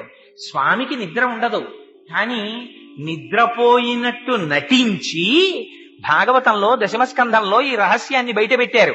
చిన్ని కృష్ణుడికి నిద్ర చేత కాదు. ఎందుకని? ఆయన కృష్ణుడు నిరతిశయ ఆనంద స్వరూపుడైన ఆయన కృష్ణావతారంలోకి వచ్చిన తర్వాత ఆయనకి నిద్రపోవడం అలవాట్లేదు. ఆయన కళ్ళు తెరుచుకుని ఉండేవారు ఉయ్యాల్లో. ఉంటే పాపం ఈ గోపకాంతలు జోజో కమలదలేక్షణ జోజో మృగరాజ మధ్య జోజో కృష్ణ జోజో పల్లవక రపద జోజో పూర్ణేందు వదన జోజో ఎన్నచున్ ఉయ్యాలు లూపేవారు. ఇలాగే కళ్ళు తెరిచి ఉండేవాడు పత్తికాయల్లాగా. ఆయనకి నిద్రపోవడం అలవాట్లేదు. ఆయన నిద్ర తామసికమైన నిద్ర కాదు, అది యోగ నిద్ర. లోకములను మరింతగా కాపాడతాడు ఆయన సమయంలో. అందుకని అలా పత్తికాయల్లా కళ్ళు తెరుచుకున్న కృష్ణుణ్ణి చూసి పిల్లవాడు నిద్రపోవట్లేదనుకుని ఆ గోపకాంతలందరూ పక్కకి తిరగేసేసి పాపం ఆ వీపు మీద జో కొట్టేస్తుండేవారట. అంతకు ముందే అన్నాడు, ఆ వీపు మీద అంత దెబ్బ తిన్నవాడు కాడాయన. వీళ్ళు జో కొడుతుండేవారు. చూశాట, ఓహో లోకములు నిదురపోవక తా నిదురింపని శుభగుడు ముదితల్ జోకొట్టి పాడ నిదురన్ గైకొనులీల కను తెరవకయుండెన్ అంటారు పోతన గారు. వాళ్ళందరూ వచ్చి జోకొట్టేస్తుంటే, ఓహో వీళ్ళకి ఈ లోకంలో నిద్రపోవడం అలవాటు ఉంది, వాళ్ళు కన్ను మూసుకు పడుకుంటారు, నాకు కన్ను మూసుకోవడం అలవాట్లేదు, నేను కన్ను ముయ్యట్లేదని వీళ్ళు ఇలా కొట్టేస్తున్నారు వీపు మీద, అందుకని నేను నిద్రపోయినట్టు కాసేపు రెప్పలు మూసేస్తాను, మూసేస్తే వీళ్ళు నేను పడుకున్నాననుకున్న వదిలేస్తారని చెప్పి నిద్ర అలవాటు లేనివాడు నిద్రపోయినట్టు నటించాడు కృష్ణావతారంలో. అందుకని స్వామి నిజంగా నిద్రపోతాడా? నిద్రపోడు. కానీ ఆ వైభవాన్ని మీకివ్వడం కోసం. అందుకని మీరు వెళ్లి తెల్లవారుజామున 3 గంటలకు అంతకు ముందు ఎన్నడూ ఎవ్వడు ఎంతమంది ఉంటారు చెప్పండి? నిజంగా గుండెల మీద చెయ్యేసుకుని మనం ఆలోచిద్దాం. సంవత్సరంలో తెల్లవారుజామున 2:30 గంటలకి లేచి గబగబా తలస్నానం చేసి, అందులో తనొక్కడు కాడు, తను తన భార్య చిన్న పిల్లలు కూడా స్నానం చేసేసి పిల్ల పాప గబగబా పట్టుపంచ కట్టుకుని ఆవిడో పట్టు చీర కట్టేసుకుని ఆ చీకట్లో పూజా మందిరంలోకో గుడి దగ్గరకో వెళ్ళి స్వామి స్వామి స్వామి అని నమస్కారం చేస్తూ మనం నిలబడతామా? ఒక్క రోజు నిలబడం. కానీ మనకి ఫలితం ఇవ్వడం కోసమని ఆయన అనుగ్రహం కలిగిన నాడు సుప్రభాతం టికెట్ మన చేతిలో పడేస్తాడు. ఆనాడు దాని మీద రిపోర్టింగ్ టైం ఎట్ వైకుంఠం 2:00 అని రాస్తాడు. 2 గంటలకి మీరు నిద్ర లేవలసింది. 1:30కో అలారం పెట్టుకుని నిద్ర లేచి స్నానం చేసి అక్కడికి వెళ్ళి మీరు నిలబడ్డారనుకోండి, గడియారం టక్ టక్ టక్ టక్ అని తిరిగి 3 మీదకి వస్తుందంతే. కౌసల్యా సుప్రజా రామ పూర్వా సంధ్యా ప్రవర్తతే ఉత్తిష్ట నరశార్దూల కర్తవ్యం దైవమాన్నికం అంటారు. ఆనాడు విశ్వామిత్రుడు నిద్రపోతున్నటువంటి రామలక్ష్మణుల్ని నిద్రలేపాడు. ఆ భాగ్యం ఇవాళ ఏమైంది? ఇంతమంది మహర్షులతో కలిసి మీ అందరూ వెళ్లి ఆ వెంకటాచలంలో ఇలా నిలబడితే అది వైకుంఠం. అందుకే దానికి ఇంకొక పేరు లేదు. అది క్రీడాద్రి, అది ఆనందాద్రి. మీరు అక్కడికి వెళ్ళి ఇలా నిలబడ్డారనుకోండి, మీకు చేత కాదు పోని చదవడం, అది కూడా విడిచిపెట్టేశాడు పరమాత్మ. ఎంత దయాళువో చూడండి. వీడికి నాకు సుప్రభాతం పలకడం కూడా చేత కాదు. సుప్రభాతం పలకడానికి వెళ్ళేటటువంటి వాడు సుప్రభాతానికి ముందు ఉండేటటువంటి వాతావరణాన్ని తన మనస్సులో బాగా అనుభవించి వెళ్ళాలి. ఎందుకని? ఒక్కసారి ఆ కొండల మించి పైకెక్కితూ వెళ్ళేటప్పుడు ఉన్మీల్యనేత్ర యుగముత్తమ పంచరస్తాహ పాత్ర వశిష్ఠక దళీప లపాయసాని భుక్త్వా సలీలమదకేళి శుకాపటంతి శ్రీ వెంకటాచలపతే తవ సుప్రభాతం అంటారు. స్వామి స్వామి అదిగో చూసావా, చెట్ల మీద చిలకలన్నీ నిద్రలేచాయి. లేచి ఆ చిలకలన్నీ అరుస్తున్నాయి. మంచి మంచి పళ్ళని కొరికి తను తింటూ తన భార్య నోటిలో పెడుతోంది. అవన్నీ నాకు వినపడుతున్నాయి. ఇవన్నీ చెప్పినా ఆయన నిద్ర లేవట్లేదని అన్నింటికన్నా గొప్ప గుణం ఒకటి చెప్తాం మనం అక్కడ. ఒక గొప్ప సంకేతం చెప్తాం. యోషా గణీన వరదగ్ని విమధ్యమాని ఘోషాలయేషు దిమంధన తీవ్ర ఘోషా రోషాత్ కలిం విధతే కకుభశ్చ కుంభాః శ్రీ వెంకటాచలపతే తవ సుప్రభాతం అంటాం. స్వామి నీకు గుర్తుందా, నువ్వు కృష్ణావతారంలో వచ్చావు, ఏమీ తెలియనటువంటి ఆజ్ఞులైన గోపకాంతల మధ్యలో ఉన్నావు. ఆనాడు క్రేళ్ళురికి మసలలేగలు మల్లడిగు నిరంకెలిడియ మద వృషభంబుల్ పెళ్ళున ముదుగుల పొదుగుల చల్లించన్ పాలు బాలు సంభవ వేళన్. నువ్వు పుట్టావని ఆవులు కడవల కొలది పాలు ఇచ్చేస్తే పాపం మీ అమ్మ యశోద పెద్ద పెద్ద కడవలు తీసుకెళ్లి స్తంభం దగ్గర పెట్టి తాడేసి బలంగా కవ్వాన్ని అందులోకి దింపి అది గడ్డ పెరుగు. అమ్మ చేతికి ఇక్కడి నుంచి ఇక్కడి వరకు గాజులు వేసుకుని తల నిండా పువ్వులెట్టుకుని ఆ కొంగు తీసి గట్టిగా దోపుకుని కొంచెం ఆ చీర తీసి పైకి పెట్టుకుని ఆ కవ్వం తాడు పట్టుకుని కవ్వాన్ని తిప్పుతుంటే గట్టి పెరిగేమో తిరగకుండా కవ్వాన్ని పట్టుకుంటుంటే తిరగాలని బలంగా కవ్వం తిరుగుతుంటే ఆ తిప్పడంలో అలసట పొందినటువంటి మీ అమ్మాయి అయినటువంటి యశోదాదేవి చేతుల గాజులు గల్లుమని మోగుతుంటే మీ అమ్మ అటు ఇటు కదులుతున్నప్పుడు ఆవిడ కొప్పు మించి వచ్చేటటువంటి పూల మీద సౌరభం బయటికి వస్తుంటే మీ అమ్మ నిన్ను తలుచుకుని పొంగిపోతూ నీ మీద పాటలు పాడుతుంటే ఆనాడు ఆ కవ్వం తిరగకుండా పెరుగు గట్టిగా పట్టుకుంటుంటే కొండకి కవ్వానికి దెబ్బలాటొచ్చిందా అన్నట్టు చర్ర చెస్ అని చప్పుడు వచ్చింది. వినపట్టల్లా లోపల పడుకున్నావు, కృష్ణావతారంలో అంత అల్లరి చేశావే, బయటికి వచ్చి నిలబడి ఇంత పిలుస్తున్నావే తండ్రి బయటికి రా అంటాం. అంటే అప్పుడు ఏం చేస్తాడు ఆయన? పొంగిపోయి ఒక్కసారి అయ్యో రాత్రి అమ్మవారితో కలిసి పడుకున్నప్పుడు అమ్మవారి వక్షోజములకు ఉన్నటువంటి కుంకుమ రేఖలు తన వక్షస్థలానికి అంటుకున్నాయి, ఇలా నేను కనపడకూడదని కూడా చూసుకోకుండా ఒక్కసారి గబగబా బయటికి వచ్చేస్తారట సంతోషంతో. వచ్చేస్తే పైన కప్పుకున్నటువంటి ఉత్తరీయం జారి పడిపోతుంది. ఇది దర్శనం చెయ్యమని చేయిస్తారు, అందుకు సుప్రభాతం. ఇది చేస్తే అదిగో ఆ ఉత్తరీయం జారిపోతుంటే అప్పుడు ఆయన యొక్క నల్లని శరీరం మీద అమ్మవారి యొక్క కుచములకు అద్దుకున్నటువంటి ఎర్రని కస్తూరి రేఖలతో కూడినటువంటి నీ వక్షస్థలం నాకు దర్శనం అయిపోతోంది తండ్రి, నీకు దృష్టి దోషం తగులుతుందేమో, కప్పేయి ఉత్తరీయంతో కప్పేయి. విజయీ భవ వెంకట శైలపతే సచతుర్ముఖ షణ్ముఖ పంచముఖ ప్రముతాకిల దైవత మౌళిమణే శరణాగత వత్సలసార నిదే పరిపాలయ మాం వృష శైలపతే అని స్తోత్రం చేస్తాం. తండ్రి నువ్వు శరణాగత వత్సల సారనిధే, అక్కడికొచ్చి గోవిందా గోవిందా గోవిందా అన్నామని అమ్మతో కలిసి ఆ వక్షస్థలం చూపించకూడని రీతిలో ఉత్తరీయం జారిపోతుండగా వచ్చేసావా అని దర్శనం చేసి పొంగిపోతే, ఏం పర్వాలేదురా, నువ్వేం చెప్దాం అనుకుంటున్నావో చెప్పు అని నిలబడి తను కూర్చుంటే వచ్చినవాడు కనపడడేమో అని కూర్చోడు మహానుభావుడు. నిలబడి దర్శనమిస్తే పొంగిపోయి ఆయన యొక్క సౌజన్యానికి, స్వామి ఇంకా నా జీవితంలో ఇంకొక చోటికెళ్ళను, అజ్ఞానినా మయా దోషాన శేషాన్ విహితాం హరే క్షమస్వత్వం శేషశైల శిఖామణే. ఎన్ని దోషాలు చేశానో తండ్రి క్షమించవయ్యా క్షమించవయ్యా అని ఆయన పాదాల మీద పడిపోతాం. అందుకని ఒక్క సుప్రభాతం టిక్కెట్టును అడ్డు పెట్టి తెల్లవారుజామున లేపి తన సన్నిధానంలో నిలబెట్టి మీరు నించున్నారనేటటువంటి పుణ్యాన్ని 10 మాటలు గుండెలు బాధేసుకుంటాట. వాడు నా కోసమని ఒక రాత్రి లేచిపోయాడు తెలుసా, తలస్నానం చేసేసాడు శీతాకాలంలో, 1 గంటకు వచ్చేసాడు, నా గుళ్ళో నిలబడ్డాడు, లోపలికి వచ్చాడు, సుప్రభాతం పాడుతుంటే ఇలా నమస్కారం పెట్టాడు, నిద్ర వస్తుంటే పాపం ఆవలింతలొచ్చినా కన్ను పడిపోకుండా అలా నించున్నాడు. ఆ తర్వాత నాకు దర్శనం ఇస్తే నా దర్శనం చేసుకుని పొంగిపోతూ ఇంటికి వెళ్ళిపోయాడు. వాడికి నేనేమి ఇవ్వగలను అని పొంగిపోతాట అని అంత సులభ సాధ్యుడై 1 రూపాయి తను పుచ్చుకుని మీ పాపరాశిని ధ్వంసం చేస్తానని ప్రతిజ్ఞ చేసి వచ్చిన వాడు కనుక ఆయనకి వెంకటాచలపతి, ఇంకొక పేరు పెట్టలేదు.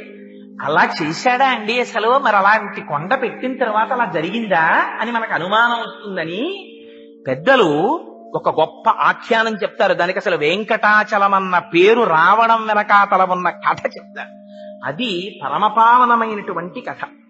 అందులో పురాణాంతర్గతంగా వ్యాస భగవానుడు చెప్పినవి ఏవీ కల్పితములు అబద్ధములు ఉండవు. పూర్వకాలంలో పురంధరో నామ సోమయాజి దృఢవ్రత, పూర్వకాలంలో పురంధరుడు అనబడేటటువంటి ఒక సోమయాజి ఉండేవాడు. ఆయన త్రికాల సంధ్యావందనం చేసేవాడు. భగవంతుణ్ణి అర్చించడం, ఇంట్లో నిత్యాగ్నిహోత్రం, దొరికిన దానితో తృప్తిగా జీవితాన్ని గడుపుకోవడం తప్ప వేరొకటి తెలియనటువంటి మహాభక్తుడు. అటువంటి వాడికి చాలా కాలం సంతానం కలగలేదు. భగవంతుణ్ణి అర్చించాడు. చిట్ట చివరికి దైవేన పూర్వ పుణ్యేన వృద్ధోస్యాస్య సుతోభవత్, బాగా వృద్ధాప్యం వచ్చేస్తున్నటువంటి సమయంలో ఒక కుమారుడు జన్మించాడు. ఈయన సాక్షాత్తుగా లక్ష్మీయుతుడైనటువంటి శ్రీనాథుడే నా ఇంటికొచ్చాడనే సంతోషంతో మాధవుడు అని పేరు పెట్టుకున్నాడు.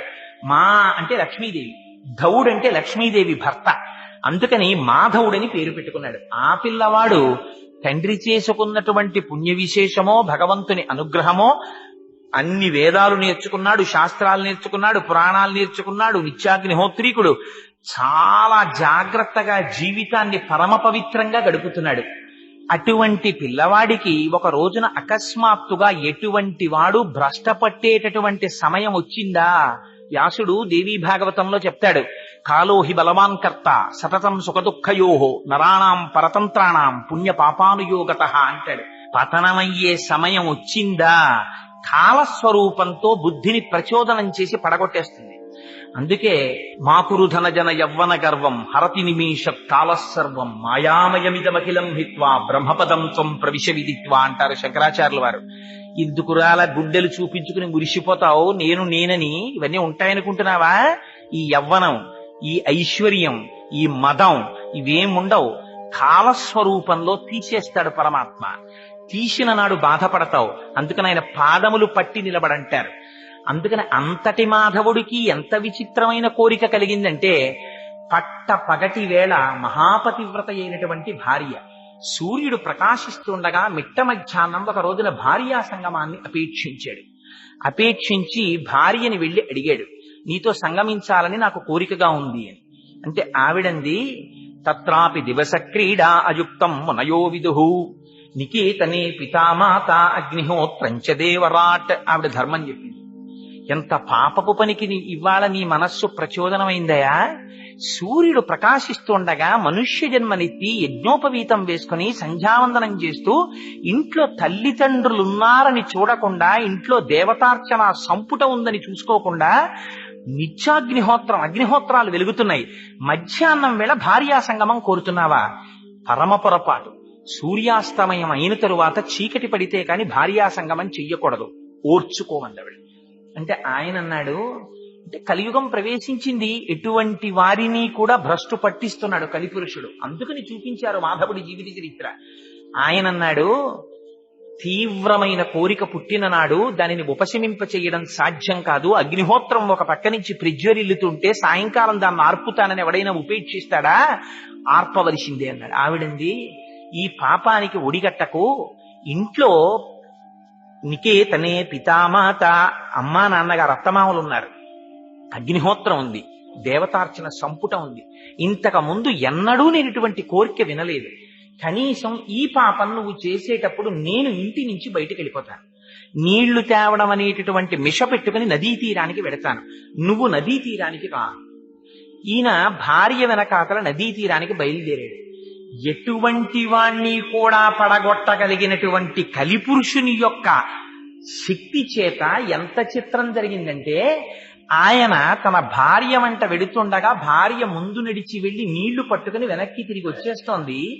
ఈయన అన్నాడు, నేను లోపల ధర్మ విచారణ చేశాను, నా మనస్సు తప్పుత్రోవ పట్టింది, నేను నదీ స్నానం చేసి సంధ్యావందనం చేసి వస్తాను, నువ్వు ఇంటికి వెళ్ళిపో అన్నాడు. అంటే ఆవిడ నమ్మింది, ఇంటికి వెళ్ళిపోయింది. ఈయన అక్కడ కళ్ళు తాగుతూ కూర్చున్నటువంటి సాక్షాత్తుగా యమధర్మరాజు గారి సోదరా అన్నట్టుగా ఉన్నటువంటి బొగ్గులాంటి ఒక వనితని చూశాడు. ఆవిడ పేరు కుంతల. ఆవిడ అప్పుడే గోమాంసం తిని కళ్ళు తాగుతోంది. ఆవిడ్ని చూసి అగ్నిహోత్రం వెలిగినట్టు వెలిగిపోతున్నాడు తేజస్సు చేత. ఆవిడ దగ్గరికి వెళ్ళి, నాకు నీతో సంగమించాలని కోరిక కలిగిందని అడిగాడు. కలిపురుషుడి యొక్క ప్రభావం ఎలా భ్రష్టు పట్టిస్తుందో చూడండి. అంటే ఆవిడంది, నువ్వు త్రికాల సంధ్యావందనం చేసే బ్రాహ్మణుడు, నీకు ఒంటి మీద యజ్ఞోపవీతం ఉంది, నీ ఇంట్లో నిత్యాగ్నిహోత్రం ఉంది, నువ్వు నీ తండ్రి మీ ఇద్దరి పేర్లు చెప్తే ఈ ఊరంతా లేచి నిలబడుతుంది. అటువంటి వాడివి నేను ఇప్పుడే గోవుని సంహరించి దాని మాంసం తిన్నాను, నేను కళ్ళు తాగుతున్నాను, నా లోపల నుంచి పరమ భయంకరమైన దుర్వాసన వస్తుంది, మేము అసలు స్నానం చెయ్యం చాలా రోజుల పాటు, అనిత్యమైనటువంటి ఇటువంటి శరీరంతో నీ శరీరాన్ని కలుపుతానని కోరుతున్నావా? నా మాట విను, నీకు ఇటువంటి కోరిక తగలదు, తిరిగి వెనక్కి వెళ్ళిపోమని. అంటే ఎంత దుర్మార్గమైన పని చేశాడంటే, ఆ రోజున ఆ బ్రాహ్మణుడు మిట్ట మధ్యాహ్నం వేళ కళ్ళు తాగి ఉన్నటువంటి కుంతల అన్న స్త్రీని బలాత్కారముగా అనుభవించాడు బ్రాహ్మణుడై. ఇది కలిపురుషుడి యొక్క ప్రభావం. ఇంకా ఇంతకన్నా ఎవరు భ్రష్టు పట్టింపబడరు కనుక. పట్టిస్తే ఆవిడంది ఎంత అసహ్యం వేసిందంటే, త్వజయజ్ఞోపవీతంతే ముండగిత్వా శిరస్తథ అబ్రాహ్మణ్యముపాగమ్య భక్ష గోమాంసముత్తమం అని. ఇటువంటి దౌర్భాగ్యపు పని చేసి నీ ఒంటి మీద యజ్ఞోపవీతం వేసుకు తిరుగుతున్నావా? నీకు సిగ్గు లేకపోతే నాకు సిగ్గుండద్దు? నాతో కలిసి సంగమించావు కనుక యజ్ఞోపవీతం తీసి అవతల పారాయి, తీసి విసిరిశాడు. ముండగిత్వా శిరస్తథ, శిఖ లేకుండా శిరస్సంతా గుండు చేయించేసుకున్నాడు. భక్ష గోమాంసముత్తమం, ఆవు మాంసం తినండి. ఒక ఆవును చంపేశా, మాంసం తినేశాడు. కళ్ళు తాగేశాడు. నువ్వు తప్ప నాకు ఈ ప్రపంచంలో ఏదీ అక్కర్లేదన్నాడు. వింటల్లా మనం? ఇంతే కలి యొక్క ప్రభావం అంటే. చూపించారు దీన్ని. ద్వాపర యుగం పూర్తి అయ్యేసరికే ఎంత భ్రష్టు పట్టేస్తుందో చూపించారు. అంటే ఆయన చాలా సంతోషపడిపోయాడు. నిజంగా ఆవిడిది ఎంత సంస్కార బలమో. ఆవిడంది, పరస్త్రీ సంగ దోషేన బహంతి బహవోగతాః. ఇంతకు ముందు ఇలా పరస్త్రీ సంగమాన్ని కోరుకున్నటువంటి ఎందరో మహాపురుషులైన వాళ్ళు కూడా నశించిపోయారు. నువ్వేదో చాలా గొప్పవాణ్ణి అనుకుంటున్నావు, నువ్వు కూడా నశించిపోతున్న వారి జాబితాలో నీ పేరు పడిందని. ఆయన వినలేదు, ఆవిడితో కలిసి తిరిగాడు. నీకన్న సౌందర్య రాశి నాకు ప్రపంచంలో ఎక్కడ దొరుకుతుందని ఆమెతోనే జీవితాన్ని గడిపాడు. చిత్రం ఏమంటే, ఒకనాడు కాలము మృత్యు స్వరూపంగా వచ్చి ఆవిడ్ని కబళించింది. ఆవిడ మరణించింది. కుంతల మరణించిందని తాను పరివేదన చెంది ఊరు విడిచిపెట్టి పిచ్చివాళ్ళ అడవిని బట్టి తిరిగాడు. తన భార్యని మర్చిపోయాడు, తన తండ్రిని మర్చిపోయాడు, తన తల్లిని మర్చిపోయాడు. బెంగ పెట్టుకుని తల్లి మరణించింది, తండ్రి మరణించాడు. ఉన్నదొక్కగానొక్క కుమారుడు, అంచేష్టి సంస్కారం చెయ్యలేదు, తద్దినం పెట్టలేదు. పెట్టకుండా తిరుగుతున్నాడు. భార్య అనాథయ్యి విలపిస్తూ ఇంటి పట్టు నుండిపోయింది. తను తిరుగుతున్నాడు. తినడానికి తిండి కూడా దొరకనటువంటి స్థితిలో పడిపోయి ఉన్నాడు ఒక రోజున. అటువంటి స్థితిలో ఉత్తర భారతదేశం నుంచి తిరుమల యాత్ర చెయ్యడం కోసమని ఒక రాజు తన బృందంతో వెళ్ళిపోతున్నాడు. ఆ రోజులలో తిరుమల క్షేత్రానికి కొండల మీదకి ఎవరు వెళ్లేవారు కాదు. అందుకే 4 దేవాలయాలు కింద కట్టారు. వెంకటేశ్వర స్వామి వారి దేవాలయాలు ఆ రోజుల్లో కొండ మీదకి వెళ్ళలేకపోయారని. ఎందుకంటే అంత భయంకరమైన దోమలు పాములు ఉండేవి, అప్పుడు విషక్రిములు ఉండేవి. ఆ చింత చెట్టు దగ్గరికి సంపంగి చెట్ల దగ్గరికి అసలు ఎవరు వెళ్లేవారు కాదుట. అదిగో అటువంటి స్థితిలో ఆ రాస పరివారంతో కలిసి తాను కూడా బయలుదేరి ఆ మాధవుడి అదృష్టం ఎక్కడ దొరికిందంటే తెలిసో తెలియకో తిరిగి వెంకటాచలం వైపుకి నడక మొదలెట్టాడు. వెంకటాచలానికి వెడుతున్నామన్నారు వాళ్ళు. వెంకటాచలమా పర్వతానికి నేను వస్తానన్నాడు. వాళ్ళతో బయలుదేరాడు. తాను బ్రాహ్మణుడయ్యుండి భుక్తశేషం తిన్నాడు. వాళ్ళు తినగా మిగిలిపోయిన విస్తళ్ళు పారేస్తే అందులోది తీసుకుని తాను తిన్నాడు. తిని వాళ్లతో పాటు వెళ్ళాడు. స్వామి అక్కడికి వెళ్ళిన తరువాత చిత్రం ఏమిటంటే వాళ్ళు కపిల తీర్థానికి వెళ్ళారు. కపిల తీర్థానికి వెళ్లి అసలు వెంకటాచలంలో వెంకటేశ్వర స్వామి వారి దర్శనం చెయ్యడానికి ముందు చెయ్యవలసినటువంటి పని ఇది. వెంకటాచల వైభవం మొట్టమొదట కపిల తీర్థాన్ని దర్శనం చెయ్యాలి. చేసి కపిల తీర్థంలో స్నానం చేసి అక్కడ ఉన్నటువంటి కపిలేశ్వర స్వామి వారి దర్శనం చేసి వీలైతే ఒక రాత్రి అక్కడ పడుకుని కొండెక్కాలి. ఎందుచేత ఈ మాట చెప్తున్నానంటే దీన్ని పురాణంలో ఎంత స్పష్టంగా మాట్లాడారంటే వెంకటేశ్వర స్వామి వారు ఎంతటి సనాతనులో క్రింద ఉన్నటువంటి లింగ స్వరూపాన్ని పొందినటువంటి ఈశ్వర స్వరూపం శివకేశవులను 2 ఉంటాయా? ఉన్నదొకటే. అది కూడా అంత సనాతనమైనటువంటి లింగం. ఎందుచేత ఈ మాట నేను చెప్తున్నానంటే పురాణంలో అంటారు దాని గురించి, పాతాళే పూజితం లింగం కపిలేన మహాత్మన యత్ లింగం. అదే శివలింగాన్ని తీసుకొచ్చి మళ్ళీ భూమి మీదకి వచ్చింది. అది ఎంత చిత్రంగా వచ్చిందంటే ఒకానొకప్పుడు కృతయుగంలో ఆ శివలింగాన్ని పాతాళంలో కపిల మహర్షి పూజ చేసేవారు. ఆ శివలింగం కపిల మహర్షి అప్పుడప్పుడు భూమి మీదకి సొరంగ మార్గంలో బయటికి వస్తుండేవారు. ఈ శివలింగం పెరగడం మొదలుపెట్టింది. పెరగడం మొదలెట్టి పాతాళంలోంచి పైకొచ్చి భూమిని ఛేదించుకుని పైకొచ్చింది. పైకి వస్తే త్రేతాయుగంలో దాన్ని అగ్నిహోత్రుడు పూజించాడు. అందుకని దానికి అగ్నిలింగం అని పేరు. అదే లింగాన్ని ద్వాపర యుగంలో సుదర్శన చక్రం పూజ చేసింది. కలియుగంలో ఆ శివలింగం మరీ పెరిగిపోతుంటే అందుకే ఇప్పటికీ మీరు కపిలలింగాన్ని చూడండి, దీర్ఘచతురస్రాకారంలో పెద్ద లింగం ఉంటుంది, 3 అడుగులు ఎత్తు ఉంటుంది. అది ఆ లింగం ఇంకా పెరిగిపోతుంటే కామధేను వచ్చింది. అందుకే మీరు ఇప్పటికీ ఎప్పుడైనా కపిలలింగాన్ని దర్శనం చేస్తే స్పష్టంగా కనపడుతుంది. ఆ శివలింగం మీద కామధేనువు తన పాదాన్ని ఉంచి మా వర్ధస్య, ఇక నువ్వు పెరగకు అని అడిగి క్షీరధారలతో అభిషేకం చేసింది. 3 కన్నులు కనపడతాయి ఆ శివలింగానికి.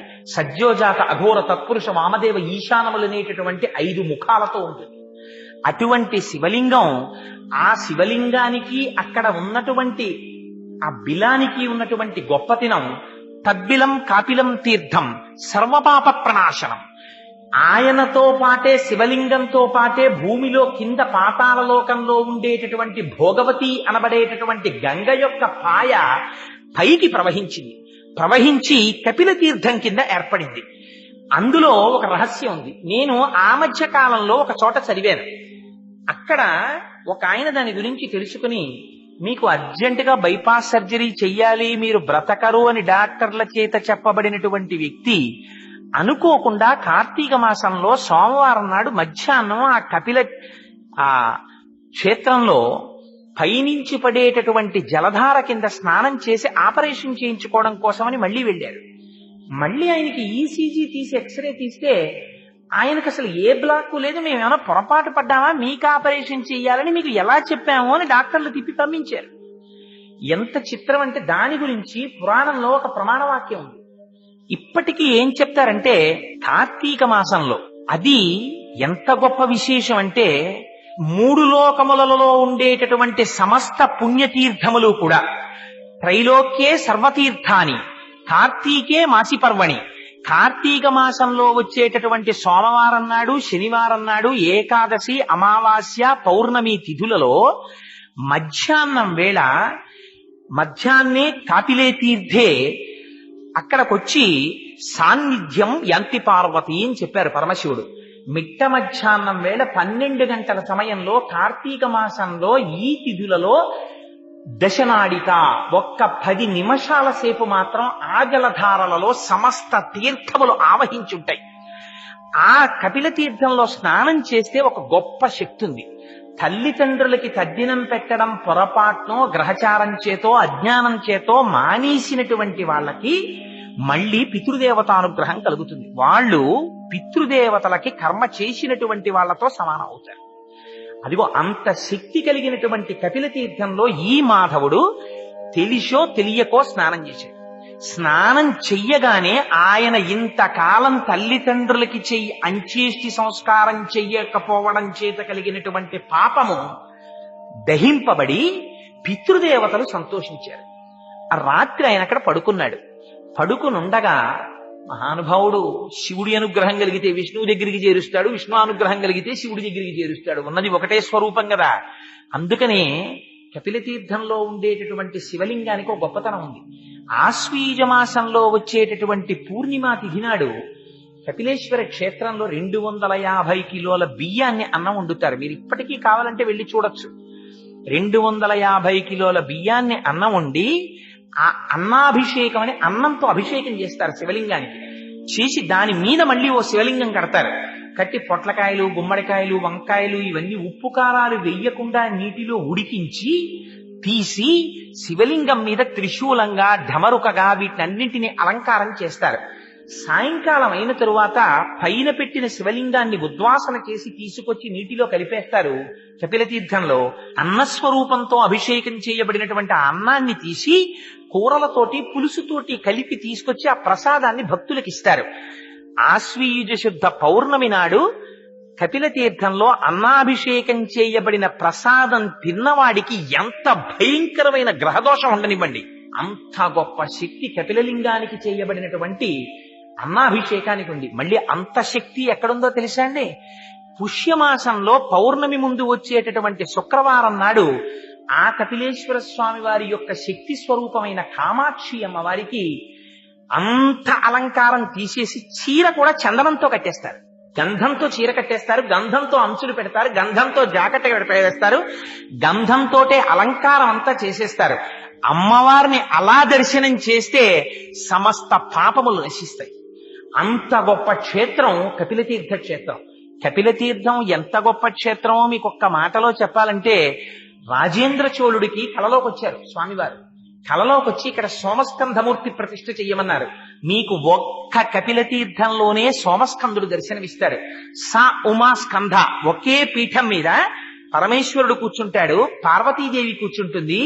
ఇంత బ్రహ్మణ్య జ్ఞానము కలిగినటువంటి సుబ్రహ్మణ్యుడు ఆడుకుంటూ పిల్లవాడిలా కాళ్ళు చేతులు పైకెత్తి ఆడుకుంటూ కనపడతాడు. ఒక పీఠం మీద ఉంటారు. అలా ఉంటే దాన్ని సోమస్కంధమూర్తి అంటారు. అక్కడ ఉన్న కాలభైరవుడు సంతాన రక్షక కాలభైరవుడు అని పేరు. పిల్లలకి ఏదైనా అనారోగ్యం వస్తే కపిల తీర్థంలో కాలభైరవుణ్ణి దర్శనం చేస్తారు. దర్శనం చేసి దేవరాజ సేవ్యమాన పావనాంగ్రి పంకజం వ్యాల యజ్ఞ సూత్ర బిందు శేఖరం కృపాకరం నారదాది యోగి బృంద వందితం దిగంబరం కాశికాపురాధినాథ కాలభైరవం భజేత్తని ఆయన్ని ఒక్కసారి తలుచుకుంటే చాలు. కపిల తీర్థంలో ఉన్న కాలభైరవుణ్ణి అర్ధరాత్రి వేళ ఎప్పుడైనా ప్రమాదకరమైన సమయంలో ఒక్కడు బయటికి వెళ్ళేటప్పుడు కపిలేశ్వర కాలభైరవ అని తలుచుకుని బయటికి వెడితే వాడికి విషక్రిముల వలన కాని దారి దొంగల వలన కాని భయం కలగకుండా స్వామి రక్షణ వహిస్తాడు. సోమస్కంధమూర్తి, సుబ్రహ్మణ్యుడు, నాగులపట్టి, కాలభైరవుడు, అమ్మవారు, అయ్యవారు ఇన్ని వెలిసిన క్షేత్రం. పైగా అది కూడా స్వయంభూ. వెంకటేశ్వర స్వామి వారు ఎలా స్వయంభువో కపిల తీర్థంలో ఉన్నటువంటి కపిలేశ్వరుడు కూడా స్వయంభూ. ఆ లింగం కూడా మొదట్లో తెల్లగా ఉంటుంది, మధ్యలో పచ్చగా ఉంటుంది, పైన ఎర్రగా ఉంటుంది, 3 రంగులతో ఉంటుంది. అన్నిటికన్నా చాలా ఆశ్చర్యకరమైనటువంటి విశేషం, ఆ ఆలయంలో కూడా పక్కనే చండీశ్వరుడు కూడా ఉంటాడు. చిటికల చండీశ్వరుడిని ఆయన దగ్గరికి వెళ్ళి మనం ఫలితాన్ని అపేక్షించి రావాలి. శివలింగాలు స్వయంభూలింగాలను ఉంటాయి, దైవిక లింగాలను ఉంటాయి. మనకి విశాఖపట్నంలో బుర్రా కేవ్స్ లోకి వెడితే పైనుంచి నీటిధార కొండ పైనుంచి పడుతూ ఉంటుంది. పడితే నీటి చుక్క పడిన చోటల్లా శివలింగం పైకి లేస్తూ ఉంటుంది. అలా నీటి చుక్క పడినప్పుడల్లా పెరిగి అంతంతెత్తు పైకి లేచిపోయిన శివలింగాలు ఉన్నాయి బుర్రా గుహల్లో. అలా దైవికంగా ఏర్పడిన లింగాలైతే వాటిని దైవీ లింగాలంటారు. దేవతలు ప్రతిష్ఠిస్తే దేవతాలింగములంటారు. అలా కాకుండా ఋషులు ప్రతిష్ఠిస్తే వాటిని ఆర్షలింగములు అంటారు. మనుష్యులు ప్రతిష్ఠ చేస్తే మానుషలింగములు అంటారు. రాక్షసులు ప్రతిష్ఠ చేస్తే రాక్షసలింగములు అంటారు. నదుల యొక్క పరివాహంలో కోత చేత ఏర్పడితే బాణలింగములు అంటారు. ఇది ఒకదానికన్నా ఒకటి శక్తివంతం. ఇంత శక్తివంతం స్వయంభూలింగం కపిలతీర్థంలో. అటువంటి కపిలతీర్థంలో ఆ కపిలేశ్వర స్వామి వారి సన్నిధానంలో ఉన్నటువంటి కపిలతీర్థంలో తెలిసో తెలియకో ఆ మాధవుడు స్నానం చేశాడు. స్నానం చేసి రాత్రి పడుకున్నాడు. పరమ గాఢాంధకారం. ఆ రోజుల్లో ఎవ్వరూ కొండ మీదకి నడిచి ఎక్కేవారు కాదు. అటువంటి సమయంలో అతనికి లోపల నుంచి ప్రచోదనం కలిగింది. ఏది ఏమైపోని ఎంత పొరపాటు చేశాన్రా, ఇది వెంకటాచలం అంటే. మీరు తెలిసి కాని తెలియక కాని ఒకసారి ఆ కొండ పాదాల దగ్గరికి వెళ్ళారా, అంతగా లాక్కుని పాపరాశిని ధ్వంసం చేస్తుంది. ఇంకా ఇప్పటికే ఆలస్యం అయిపోయింది, నా జీవితంలో ఇన్ని తప్పులు చేశాను, ఒక్కసారి ఈ వెంకటాచల పర్వత శిఖరాలు అధిరోహించాలనుకున్నాడు. ఇంకా రాత పరివారాన్ని నిద్రలేపలేదు, తనకొక్కడికి ప్రమాదం వస్తుందని ఆలోచించలేదు. ఒక్కడు లేచి వెళ్లిపోవడం మొదలెట్టాడు కొండ మీదకి. ఆ వెళ్లిపోవడంలో విచిత్రం ఎక్కడ జరిగిందంటే, వెంకటాచల పర్వత శిఖరముల దాకా వెడుతున్నట్ట. అక్కడ వెంకటాచలంలో ఉండేటటువంటి చెట్లు, పుట్టలు, రాళ్ళు, చెరువులు, పక్షులు అందరూ కూడా శ్రీమన్నారాయణుడి గురించి తపస్సు చేసేటటువంటి మహాపురుషులందరూ అక్కడ ఉంటారు. అందుకే అనంతాళ్వార్లు భగవద్ రామానుజాచార్యుల వారిని కొండ మీదకి రమ్మని అడిగితే, నేను ఎక్కడికైనా వస్తాను కానీ తిరుమల కొండ మీదకి మాత్రం నేను రానన్నారు. అదేమి గురువుగారు అలా అంటున్నారు, ఒక్కసారి కొండ మీదకి రమ్మని అడిగితే, తిరుమల క్షేత్రం అంతా, కొండలు కొండలంతా, అదంతా సాలగ్రామమయం, వాటిని నా పాదాలతో తాకను, నేను రానన్నారు. అంటే అలా కాదు, మీరు వచ్చి తీరవలసిందే అని పట్టుపట్టారు. పట్టుపడితే రామానుజులు కొండ ఎలా ఎక్కారో తెలుసా అండి? కింద శరీర శోధనం చేసి, శరీర శోధనం అంటే కాలకృత్యములను కింద తీర్చుకుని, ఈ పాదములకి 2 తాళ్లు తీసుకుని తాళ్లు కట్టి, ఈ 2 తాళ్లు భుజాల నుంచి వెనక్కి తిప్పి కంఠం వైపు నుంచి వెనక్కి వేసి ముడేసేసుకుని, పొరపాటున కూడా పాదం వెనక్కి పడకుండా మోకాళ్ళు కొట్టుకుపోతుండగా ఆ మోకాళ్లతో డేకుతూ పర్వతం ఎక్కారు. ఎక్కి పైకెక్కి అక్కడ ఉండేటటువంటి ఆచారాల్ని, సంప్రదాయాల్ని, అక్కడ జరిగే పూజా విధానాన్ని, వైఖానసులు అర్చన చెయ్యాలి కాబట్టి ఆయనేం వైఖానసుల జోలికి వెళ్ళలేదు. వైఖానసులే అర్చన చేసేటట్టుగా అక్కడ ఆచార సాంప్రదాయాలన్నింటినీ ఏర్పాటు చేసి తిరిగి వచ్చేస్తుంటే అనంతాళ్వార్లు అడిగారు, నాకు మీ విగ్రహం కావాలని. అప్పుడు రామానుజాచార్యులు వారి విగ్రహం చేయించి రామానుజులు కౌగిలించుకుని ఇచ్చారు. అందుకే మీకు భారతదేశంలో ఎక్కడ రామానుజుల మూర్తి అంత యవ్వనంలో ఉన్న మూర్తి తిరుమలలో ఉన్నది తప్ప ఇంకొకటి కనపడదు. అది ప్రతిష్ఠ చేయబడి ఉంటుంది భాష్యకారుల సన్నిధి అని. సరే, అందుచేత అంత పరమపావనమైన కొండ కనుక చిత్రం ఏమిటో తెలుసా అండి? మారు రూపాలలో ఉన్నటువంటి దేవతలు, ఋషులు వీళ్ళందరూ ముక్కులు మూసుకున్నారట మాధవుడు వస్తుంటే. ఆయన చేసిన పాపరాశి చేత ఆ పాపముల ఫలితము పైకి దుర్వాసన కింద కొడుతోంది. ఈయన వెంకటాచలం యొక్క కొండ మీదకి వచ్చాడు. రాగానే వెంకటాచలం మీద ఇలా పాదం పెట్టాడంటే, అందుకే దానికి ఇంకొక పేరు లేదు. తెలియక వెంకటేశ్వరుడు వెంకటేశ్వరుడు వెంకటాచలము అని దీర్ఘం తీసేస్తుంటారు. అసలు అందులో ఉన్న ఫలితం అంతా దీర్ఘంలోనే ఉంది. వేం కటతే వేం పాపం కటతే యస్మాత్ పాపదహన శక్తితః. వేం అంటే పాపం, కటతే అంటే తీసేయడం. ఏ కొండ మీద మీరు వెళ్లి కాలు పెట్టినంత మాత్రం చేత మీరు ఏ తపస్సు చేయకపోయినా అప్పటి వరకు మీ శరీరమునకు పట్టిన సమస్త పాప రాశి ధ్వంసము చేయబడుతుందో అటువంటి శక్తి కలిగిన కొండకి వెంకటాచలం అని పేరు. ఆ వెంకటాచలమిత్యేవా నామదేవ సదాజగుహు అన్నారు. అందుకని ఆ పర్వతానికి మేము ఇంకొక పేరు పెట్టలేదు, దాన్ని వెంకటాచలము అనే పిలిచాం. అంత శక్తిని ఇచ్చినవాడు ఆ పైన కూర్చున్నాడు కనుక ఆయన పేరు వెంకటేశ్వరుడు. వేం పాపమును కటతి తీయగలిగినటువంటి ఈశ్వరుడు, సర్వజగన్నియామకుడు లోపలున్నాడు. అంత శక్తి ఉన్నవాడు లోపలున్నాడని మీరు గుర్తుపట్టడానికే ఆలయం బయట శంఖనిధి, పద్మనిధి ఉంటారు. అంటే ఈ బ్రహ్మాండములో ఎంత ఐశ్వర్యం ఉందని మీరు ఊహించగలరో అంతటి ఐశ్వర్యము తన స్వాధీనమునందున్నవాడు. అందుకని రాజద్వారానికి అటు ఇటు శంఖనిధి పద్మనిధి ఒకేలా ఉండేటటువంటి మూర్తులు ఉంటాయి. సరే, అదిగో అటువంటి వెంకటాచలం కొండ మీదికి వెళ్ళగానే ఆయనకున్నటువంటి పాపరాశి ధ్వంసమైపోయి మళ్ళీ యథాస్థితిని పొందాడు. పొందగానే చిత్రం ఏమిటంటే బ్రహ్మాది దేవతలు ప్రత్యక్షమయ్యారు. ప్రత్యక్షమై నువ్వింత తెగింపుతో ఈనాడు భయానికి వశుడువు కాకుండా వెంకటాచలం కొండ మీదకి వచ్చావు. అందుకే వెంకటాచలం కొండ ఎక్కడమే జీవితానికి అదృష్టం. తలనీలాలు ఇంకో చోట ఇవ్వకూడదా? తెలిసివ్వండి, తెలియక ఇవ్వండి. ఆంధ్రదేశంలో 199 కుటుంబాలలో తలనీలాలు పుట్టు వెంట్రుకలు అని పుట్టగానే ఉన్న వెంట్రుకల్ని తీసుకెళ్లి వెంకటాచలంలో వదిలేస్తారు. మీరు చూడండి, పిల్లలు ఏడుస్తుంటారు. ఆ పిల్లాన్ని బలవంతంగా ఒళ్ళో కూర్చోపెట్టేసుకుంటే చక్కగా చిన్న ఆనపకాయని గీసేసినట్టు గీసేస్తారు వాళ్ళు. గీసేస్తే ఆ బోడిగుండుతో పిల్లలకో చిన్న తిలకం పెట్టి వాళ్ళకో గౌనేసో చిన్న ప్యాంటేసో తీసుకొస్తారు. ఎంత ముచ్చటగా ఉంటారో పిల్లలందరూ. ఇది ఎక్కడిదో తెలుసా అండి? అజ్ఞానం. అమ్మ కడుపులో తాను పడుకుని ఉన్నప్పుడు తలకిందులుగా పడుకుంటాడు. ఇది కపిల గీతలో చెప్పారు, భాగవతంలో. తల కిందకుంటుంది, కాళ్ళు పైకుంటాయి. తలకిందులుగా అమ్మ కడుపులో పడుకుంటే అమ్మ తిన్న ఆహారంలోని బలమే నాభిగొట్టం ద్వారా తలలోకి రావాలి. అమ్మ ఒకనాడు జిహ్వచాపల్యంతో తాను తినకూడనటువంటి పదార్థాల్ని తింటే ఆ వేడి వాతం తనలోకి ప్రసరిస్తాయి. గాఢాంధకారం, చర్మము, రక్తము, మాంసము, కొవ్వు, అస్థి, శుక్ల, మేధ అనబడేటటువంటి 7 ధాతువులు లోపల ఏర్పడతాయి. 2 కాళ్ళు, 2 చేతులు, 4, 5 శిరస్సు, 7 కంఠము, 6 కంఠము, 7 హృదయము, 8 ఉదరం అనేటటువంటి 8 భాగాలు ఏర్పడతాయి. వీటితో పాటుగా 2 కళ్ళు, 2 ముక్కులు, 2 చెవులు, 6 నోరు, 7 మలద్వారం, 8 మూత్రద్వారము, 9 రంధ్రములు వస్తాయి. ప్రాణ, అపాన, వ్యాన, ఉదాన, సమాన, నాగ, కూర్మ, కృకర, ధనంజయ, దేవదత్తములు అనేటటువంటి 10 వాయువులు లోపల ప్రవేశిస్తాయి. ఇన్ని లోపలికి ప్రవేశించిన తరువాత తను కాళ్ళు కదపడానికి ఉండదు, చేతులు కదపడానికి ఉండదు. అందుకే గర్భస్థ నరకం అంటారు. ఆనాడు ఒకరితో చెప్పుకోవడానికి ఉండదు. ఆ చీకట్లో పడి కొట్టుకుంటూ ఉంటాడు. రైలెక్కి కాస్త పొడుగ్గా ఉన్నవాడు కాళ్ళు జాపుకోవడానికి అవకాశం లేకపోతేనే తిమ్మిరెక్కిపోతుంది.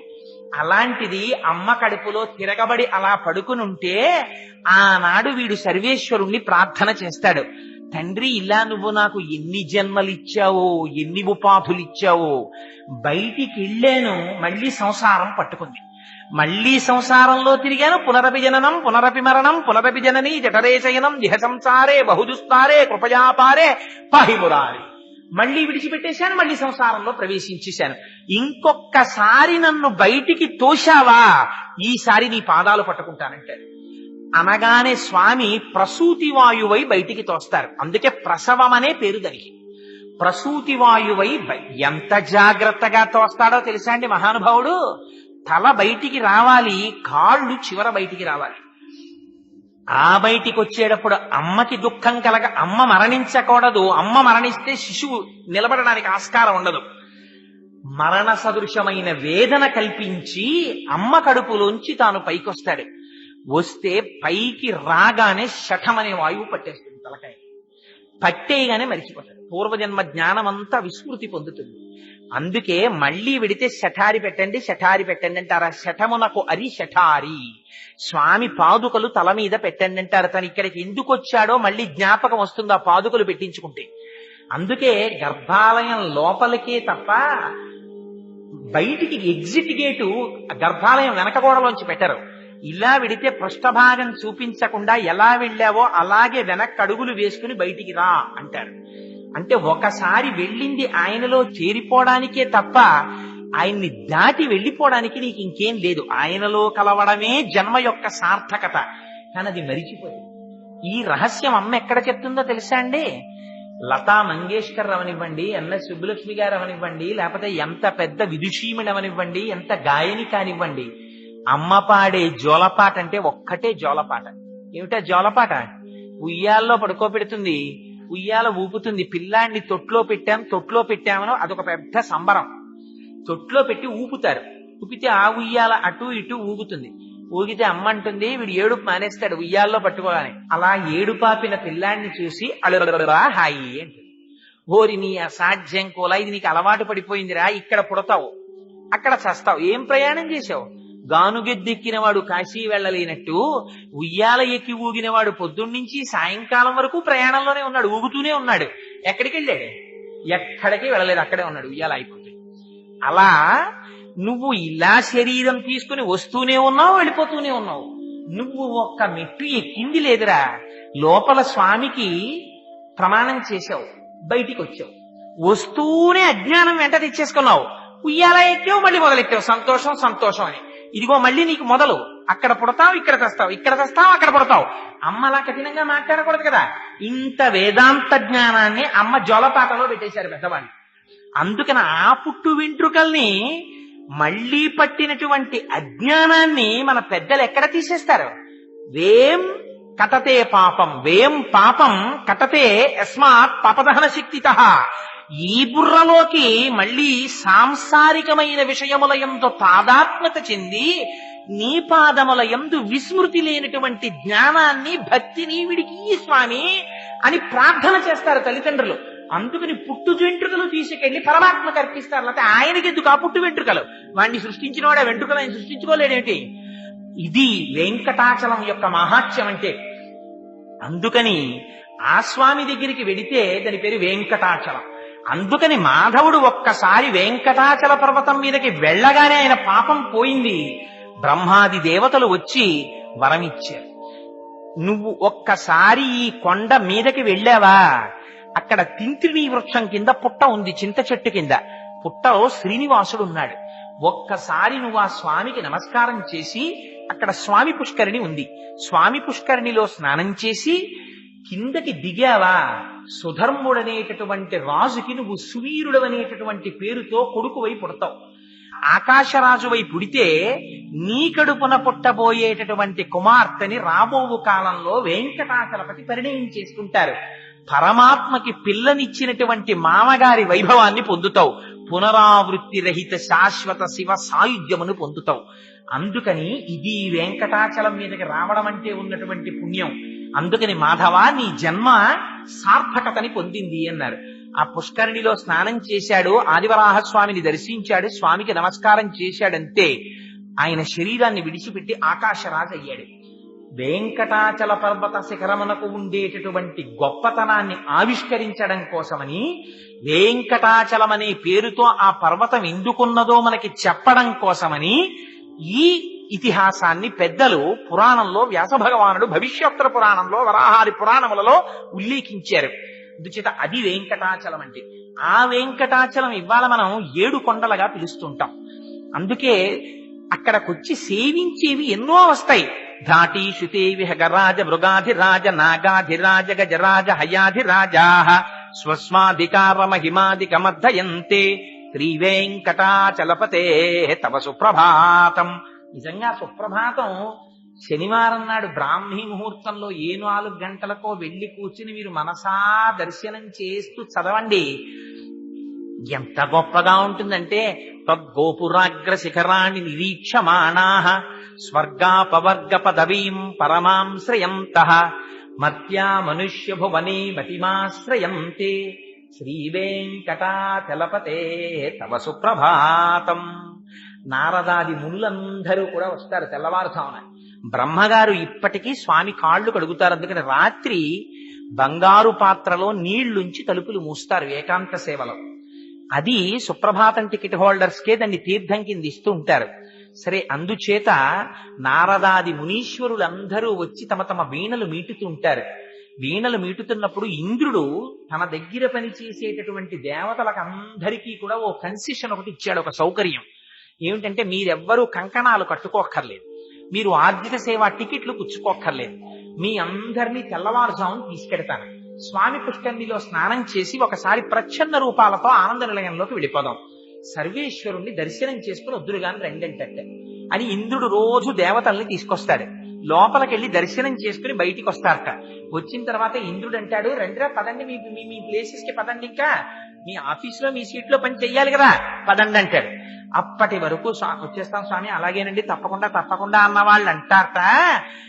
వెళ్ళవా ఎవడొస్తా, నువ్వు వెళ్ళంటారట. అదేమిట్రో ఏకవచన ప్రయోగం చేస్తున్నావు, ఏ రానంటున్నావు ఏమిటి నీ ధీమా అంటే వాళ్ళు అంటారు గోపురాగ్ర శిఖరాన్ని నిరీక్షమాణాహ. నా దగ్గర పని చేస్తున్నావు కాబట్టి నీకు ప్రతిరోజు సుప్రభాత దర్శనం, నువ్వు కొలువు వదిలేసావంటే నీకు దర్శనం ఉండదంటారట. అంటే వాళ్ళంటే పో ఎవడకు కావాలి, నువ్వు దర్శనం ఇప్పించకపోతే గోపురాగ్ర శిఖరాన్ని నిరీక్షమాణాహ.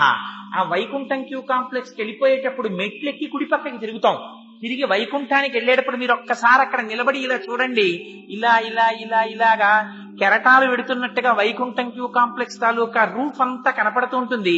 దాని మధ్యలో శీతాకాలంలో మంచు పొగొస్తున్నట్టుగా లోపల నుంచి ఆ వేయబడినటువంటి దీపముల యొక్క ప్రకాశం ప్రతిఫలిస్తుంటే పొగొస్తోందా అన్నట్టుగా ఆనంద నిలయ విమానం వెలిగిపోతూ దర్శనమిస్తుంది. వాళ్ళు అంటారట ఎవడికి కావాలి నువ్వు దర్శనం ఇప్పించకపోతే, మాకు గోపురం చాలు. తద్గోపురాగ్ర శిఖరాన్ని నిరీక్షమాణాహ స్వర్గాపవర్గ పదవీం పరమాంశ్రయంత. మాకు అక్కర్లేదు ఆ పదవులు, వదిలవతల మారేస్తాం, మేము ఇక్కడ కూర్చున్న గోపురాలు చూస్తూ ఉండిపోతాం అంటారట.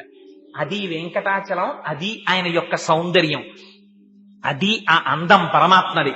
అందుచేత అదిగో అటువంటి స్వరూపం కనుక ఆ స్వామి దర్శనం చెయ్యాలంటే ఇవాళ మనం అదే కొండని, కొండకొన్న పేరు ఒక్కటే కొండ, కానీ మనం దాన్ని 7 కొండల పేర్లతో పిలుస్తాం. మనకి తెలిసి 7 కొండల పేర్లే, అసలు పురాణంలో దానికి ఎన్ని పేర్లు ఉన్నాయో తెలుసా అండి? అసలు దాని పేరు కనకాద్రి. కనకాద్రి అంటే చూడగలిగిన కంటితో చూడగలిగినటువంటి వాడికి ఆ కొండ బంగారు రంగులో మెరిసిపోతూ కనపడుతుంది. మనకెవ్వరికి కూడా అలా కనపడదు, ఆకుపచ్చగా చెట్లతో కనపడుతుంది. అలా కనపడుతుంది కాబట్టి దాని పేరు కనకాద్రి. కాదు, అసలు ఆ కొండ పేరు శ్రీనివాసాద్రి. శ్రీనివాసుడిగా స్వామి ఉన్నాడు అక్కడ. అక్కడ ఉన్న స్వామి ఫలితం ఇచ్చేటటువంటి వాడిగా వెంకటేశ్వరుడు, కానీ ఆయన పేరు శ్రీనివాసుడు. కానీ పక్కన మాత్రం అమ్మవారు. అది విచిత్రం. ఏకబేరమూర్తి అయి ఉంటారంటే పరబ్రహ్మమై శక్తియుతుడై ఉంటాడు. పక్కన అమ్మవారు ఉండక్కర్లేదు ఆయనకి, అమ్మ ఆయనతో కలిసే ఉంటుంది, లేకపోతే ఇంత పాపం ఎలా తీస్తున్నాడు? అందుకని ఏకబేరమూర్తి అయి ఉంటారు. అటువంటి స్వామి దర్శనానికి మీరు 7 కొండలుగా ఎక్కుతారు. ఏమిటవి? మొట్టమొదట ఎక్కవలసినటువంటి కొండ గరుడాద్రిని కూడా మీరు అధిరోహించిన తరువాత రావలసినటువంటిది అంజనాద్రి. అంజనాద్రి తర్వాత రావలసినది శేషాద్రి. శేషాద్రి తర్వాత రావలసినది వెంకటాద్రి. వెంకటాద్రి తర్వాత నారాయణాద్రి. 7 కొండలుగా ఎక్కుతాం. అసలు అది 7 కొండలు, 7 కొండలండంలో 7 కొండలవాడ వెంకటరమణ గోవిందా గోవిందా అని పిలవడంలో రహస్యం అంతా పెట్టేశారు. అందుకని ఇంకో పేరు పెట్టలా. అక్కడికి వెళితే నీకు తెలుసో తెలీదో ఇలా అను చాలంటారు. 7 కొండలవాడ వెంకటరమణ అంటారు, మనం గోవిందా గోవిందా అంటుంటాం. ఏమిటి 7 కొండలవాడ 7 కొండలవాడ ఎందుకు ఆ పేరు? అసలు 7 అన్న మాట చాలా మంది నోటితో పలకరు, 6 అంటారు. అలాంటిది 7 అని 7 కొండలవాడు ఎందుకయ్యాడు? అసలు సృష్టి రహస్యం అంతా 7లో ఉంది. అందుకే సంగీతం నాదోపాసనమైంది. సరిగమ పద నిసాని అవరోహణ చేస్తే, స్వామి నుంచి కిందకొచ్చేస్తే అజ్ఞానంతో ఉన్నవాడు మళ్ళీ ఆరోహణ చేసి స్వామిలో కలిసిపోవాలి. అందుకే రాగాల ఆరోహణ అవరోహణ అవుతుంది, అది నాదోపాసన అవుతుంది. కాదు, మీరు ఆనంద నిలయాధీశుడిగా చూసేటటువంటి పరమాత్మని స్త్రీగా చూస్తున్నారా, పురుషుడిగా చూస్తున్నారా? ఎలా చూస్తున్నారు? ఎవరు ఎలా చూస్తే అలా. ఆయనకేం ఇబ్బంది లేదు. ఆయనకి అసలు నామమా రూపమా మీ ఇష్టం. స్త్రీగా చూస్తారా? భుజముల మీద వరకు పడిపోయినటువంటి కేశములతో ఉంటాడు. ఇలా తిన్నగా నిటారుగా ఉండకుండా కొంచెం పక్కకి వంగి ఉంటాడు. సన్నటి నడువుతో ఉంటాడు. శుక్రవారం నాడు అభిషేకం చేయించుకుంటాడు. బాలాజీ అని అమ్మవారి పేరు పెట్టుకుంటాడు. కాదు నాకు ఒక్క పర్ది పెద్ద జటాజూటంతో శివుడిలా కనపడాలి. ఆయనకేం బాధ? శివుడిలాగే కనపడతాడు. కాదండి, నాకు శంఖ చక్ర గదాపద్మములతో శ్రీ మహావిష్ణువుగా కనపడాలి. శంఖ చక్రం సకిరీట కుండలం సపీత వస్త్రం సరసీరుహేక్షణం సహారవక్షస్థల శోభికౌస్తుభం నమామి విష్ణుం శిరసా చతుర్భుజం అలా కనపడతాడు. అందుకే శాస్త్రంలో అసలు ఆ కొండకొన్న పేరేమిటో తెలుసా? శ్రీశైలం. శ్రీశైలే పూరయిష్యామి కించిత్ కాలాదనంతరం అన్నారు వెంకటేశ్వర స్వామి వారు. అసలు ఆ కొండ పేరు శ్రీశైలం. దాన్ని మనం తిరుమలై అంటున్నాం. తిరుమలై అన్నది ఎవరన్నారంటే ద్రవిడ భాష మాట్లాడే వాళ్ళు అన్నారు. తిరు అంటే శ్రీ, తిరు ఎంజి రామచంద్రన్ అంటుంటారు వాళ్ళు. తిరు అంటే శ్రీ, మలై అంటే శైలం, శ్రీశైలం. ఇక్కడో శ్రీశైలం, అక్కడో శ్రీశైలం. ఇక్కడున్న శ్రీశైలం శ్రీనివాసుడిది, అక్కడున్న శ్రీశైలం శ్రీగిరివాసుడై ఉంటాడు. ఈ ఇరువురు మొన్రాయి చేయింది అన్నారు ఆళ్వారులు. వీళ్ళు 2గా కనబడుతున్న వారు ఒక్కరై ఉన్నారు అన్నారు. అందుకని ఆయన మీరు చూడడంలో ఉంటుంది. మీరు ఎలా చూడండి, ఆయన ఉద్ధరిస్తాడు. మీరు చూడడం అంటూ చూస్తే చాలు, అది ఆయన కోరిక. అసలంటూ చూస్తే మీరు ఎలా ముచ్చటపడి చూస్తే అలా కనబడతాడు, ఆయనకేం బాధ. ఇది వెంకటేశ్వర స్వామి వారిలో ఉన్నటువంటి గొప్పతనం. అంతటి దయాళువైనటువంటి పరమాత్మ 7 కొండలుగా మనం పైకెక్కడం ఎందుకు అంటే అందులో రహస్యం చెప్పారు. మూలాధారము, స్వాధిష్టానము, మణిపూరము, అనాహతము, విశుద్ధి, ఆజ్ఞ, సహస్రారము అని 7 చక్రములు దాటాలి. దాటి సహస్రారంలో పరమశివ పర్యంక నిలయాం కింద ఆనంద దర్శనం అవ్వాలి. అలా ఆనంద దర్శనాన్ని పొంది తనలో తాను రమించిపోలేకపోతున్నాడు. వీడి మనస్సు పరమాత్మ యందు నిలబెట్టలేకపోతున్నాడు కలి యొక్క ప్రేరణ చేత అని పరమాత్మ సులభ సాధ్యుడై ఇవాళ 7 కొండల మీద తాను నిలబడి, మనం కాళ్లతో తొక్కుతూ వెళ్ళినా, చెప్పులతో తొక్కుతూ వెళ్ళినా, రైల్లో వెళ్ళినా, బస్సులో వెళ్ళినా, కారులో వెళ్ళినా, ఆఖరికి ఇవాల్టి రోజున కొండ మీద మలమూత్ర విసర్జన చేసినా మహానుభావుడు ఒప్పుకుంటున్నాడు. పాపరాశి పెరిగిపోతున్న కొద్దీ తనంత దయాళు అయిపోతున్నాడు. కొడుకు ఎంత అప్రయోజకుడైపోతే తండ్రి అంత బెంగ పెట్టుకున్నట్టు, వీణ్ణి రక్షించుకోవడానికి తండ్రి అంత ప్రయత్నం చేసినట్టు, ఎంతగా పాపమునందు లోకులు నిమగ్నత పొందితే అంతగా ఆయన దయ రోజు రోజుకి పెరిగిపోతుంది మహానుభావుడిని. అందుకని వెంకటాచలపతి అయ్యాడు. అది వెంకటాచలమైంది. అయితే ఈ 7 కొండలుగా ఎక్కడం వెనకాతల ఉండేటటువంటి రహస్యం వేరు. మీకు వృషాద్రి అంటే చెప్పాను. ఆ వృషభాసురుడు తపస్సు చేశాడు. వృషాద్రి కోరిన కోరికలను వర్షిస్తుంది కాబట్టి. నారాయణాద్రి, నారాయణుడు అనబడేటటువంటి ఒక మహాభక్తుడు తపస్సు చేశాడు కాబట్టి నారాయణాద్రి. పరమేశ్వరుడి యొక్క ఆ ఆనందాద్రిని, క్రీడాద్రిని గరుత్మంతుడు తీసుకొచ్చాడు కాబట్టి గరుడాద్రి. ఇలా దానికి పేర్లు వచ్చాయి. కాదు ఈ 7 కొండల దర్శనానికి వెళ్ళినప్పుడు శ్రీమాన్ శ్రీభాష్యం అప్పలాచార్య స్వామి వారు లోపల పొందినటువంటి అనుభూతిని, వారు చేసినటువంటి ప్రసంగంలో ఆ 7 కొండల్ని తాత్విక విచారణం చేశారు ఆయన. నాకు ఎంత ఆనందంగా ఉంటుందంటే, చంద్రశేఖర పరమాచార్యులు వారు ఒకసారి వెళ్ళారు. ఓసారి చాలా మాటలు వెళ్ళారు. వారు తిరుచానూరు గురించి ఒక ప్రసంగం చేశారు. ఈశానూరు అని ఒక ప్రసంగం చేశారు. మహాత్ముల యొక్క దర్శనం అంటే ఇలా ఉంటుంది కదా అనిపిస్తుంది మనకి. ఆయన అంటారు, మొట్టమొదట ఏ కొండ ఎక్కుతున్నారు మీరు మొదట ఎక్కే కొండకి వృషభాద్రి అని పేరు. వృషభం అంటే ఏమిటి? వృషభం అంటే ఎద్దు. ఎద్దు ఎవరికి వాహనం? ఎద్దు పరమశివుడికి వాహనం. ఎద్దంటే నిజంగా ఎద్దా? మంత్రంలో దానికి 4 శృంగాః త్రయో అస్య పాదాః ద్వై శీర్షే సప్తహస్తా సో అస్య త్రయీ భక్తః వృషభః రోరవీతి మహాదేవో మర్త్యాగం అవివేశ అని. అది 4 శృంగాః, 4 కొమ్ములు. అవే పరా, పశ్యంతి, మధ్యమ, వైఖరి అనబడేటటువంటి 4 స్వరూపాలైనటువంటి శబ్దం. త్రయో అస్య పాదాః భూత భవిష్యత్ వర్తమాన కాలములలో ఉంటుంది. త్రయీబద్ధః 3 చోట్ల కట్టబడుతుంది. నాభి, కంఠము, ఉదరము. త్రయీబద్ధః వృషభః అటువంటిది. సప్తహస్త విభక్తులు, 7 విభక్తులు. ఈ శబ్దము ఏదైతే ఉందో ఆ శబ్దము వేదమును సూచిస్తుంది. మనకి మన సనాతన ధర్మంలో ప్రమాణం ఏదో తెలుసా అండి? కన్ను ప్రమాణం కాదు. నీ కన్ను చూసిన దాన్ని ఏది నిర్ణయించాలి? బుద్ధి నిర్ణయించాలి. బుద్ధి అన్ని వేళలా నిర్ణయాత్మకమైనటువంటి శక్తిని పొంది ఉండదు. కొండ మీద పొగ కనపడింది అనుకోండి, మంచు అంటుంది. మంచు కనపడింది అనుకోండి, పొగ అంటుంది. దొంగ కనపడింది అనుకోండి, దొంగ అంటుంది. దొంగ కనపడ్డాడు అనుకోండి, దొంగ అంటుంది. కాదు ఒకనాడు తాడు కనపడింది అనుకోండి, పావు అంటుంది. పావు కనపడింది అనుకోండి, త్రాడు అంటుంది. అందుచేత మీరు ఈ కంటితో చూసి ఈ బుద్ధితో నిర్ణయిస్తున్నవన్నీ కూడా ప్రమాణములా కావు. భగవత్ సంబంధమైనటువంటి విషయములో మనకి ప్రమాణము వేదమొక్కటే. వేదము ఏది చెప్పిందో అదే ప్రమాణం. అదిగో అటువంటి ప్రమాణమైనటువంటి వేదమును అంగీకరిస్తే తప్ప నువ్వు పరమాత్మ సన్నిధానానికి వెళ్ళడానికి అనర్హుడవు. వేద ప్రమాణమును అంగీకరించానని చెప్పి నమస్కారం చెయ్యడమే వృషభాద్రిని ఎక్కడం. వృషభాద్రిని ఎక్కితే రెండోది ఏది ఎక్కాలి? వృషాద్రిని ఎక్కాలి. వృషాద్రి అంటే ఏమిటి? మీరు వేదం చదువుకుని వేదము యొక్క ప్రమాణాన్ని అంగీకరించేస్తే సరిపోతుందా? సరిపోదు. వేదం ఏం చెప్తుంది? ధర్మం చెప్తుంది. ఏ ధర్మం చెప్తుంది? ధర్మం మారుతుంది, సత్యము మారదు. ఎందుకని? ఏకాదశి నాడు ఉపవాసం చెయ్యడం ధర్మం, ద్వాదశి నాడు అన్నం తినడం ధర్మం.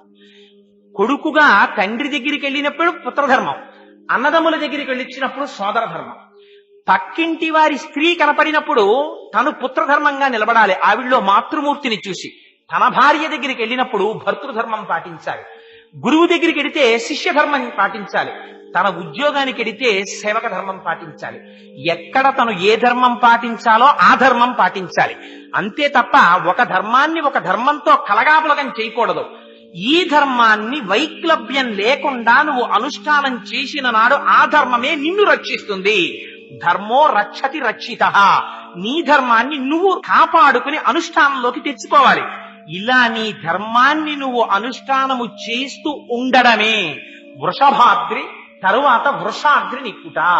అందుకని వృషాద్రిని దాటి తరువాత దేంట్లోకి వెళ్ళాలి? గరుడాద్రిని ఎక్కాలి. గరుడుడంటే ఎవరు? దూరదృష్టి కలిగిన వాడు. గరుడు ఎంత ఆకాశంలో విహరిస్తూ ఉండనివ్వండి, ఎంత దూరంగా ఉన్నదాన్నైనా స్పష్టంగా చూస్తాడు. అందుకని ఆయన యొక్క అనుగ్రహం ఉందా? గరుత్మంతుణ్ణే వేదం కింద చెప్తారు.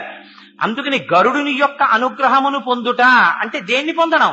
వేదములో యువతల ఉన్న ధర్మాన్ని తాను నిరంతరము పాటిస్తూ వేదము యొక్క ఉత్తర భాగమైనటువంటి ఉపనిషత్తుల చేత ప్రతిపాదింపబడినటువంటి జ్ఞానం ఏదైతే ఉందో ఆ జ్ఞానాన్ని తాను పొందగలగడం, ఆ జ్ఞానాన్ని తను తెలుసుకోవడం, ఇది గరుడాద్రిని అధిరోహించుట.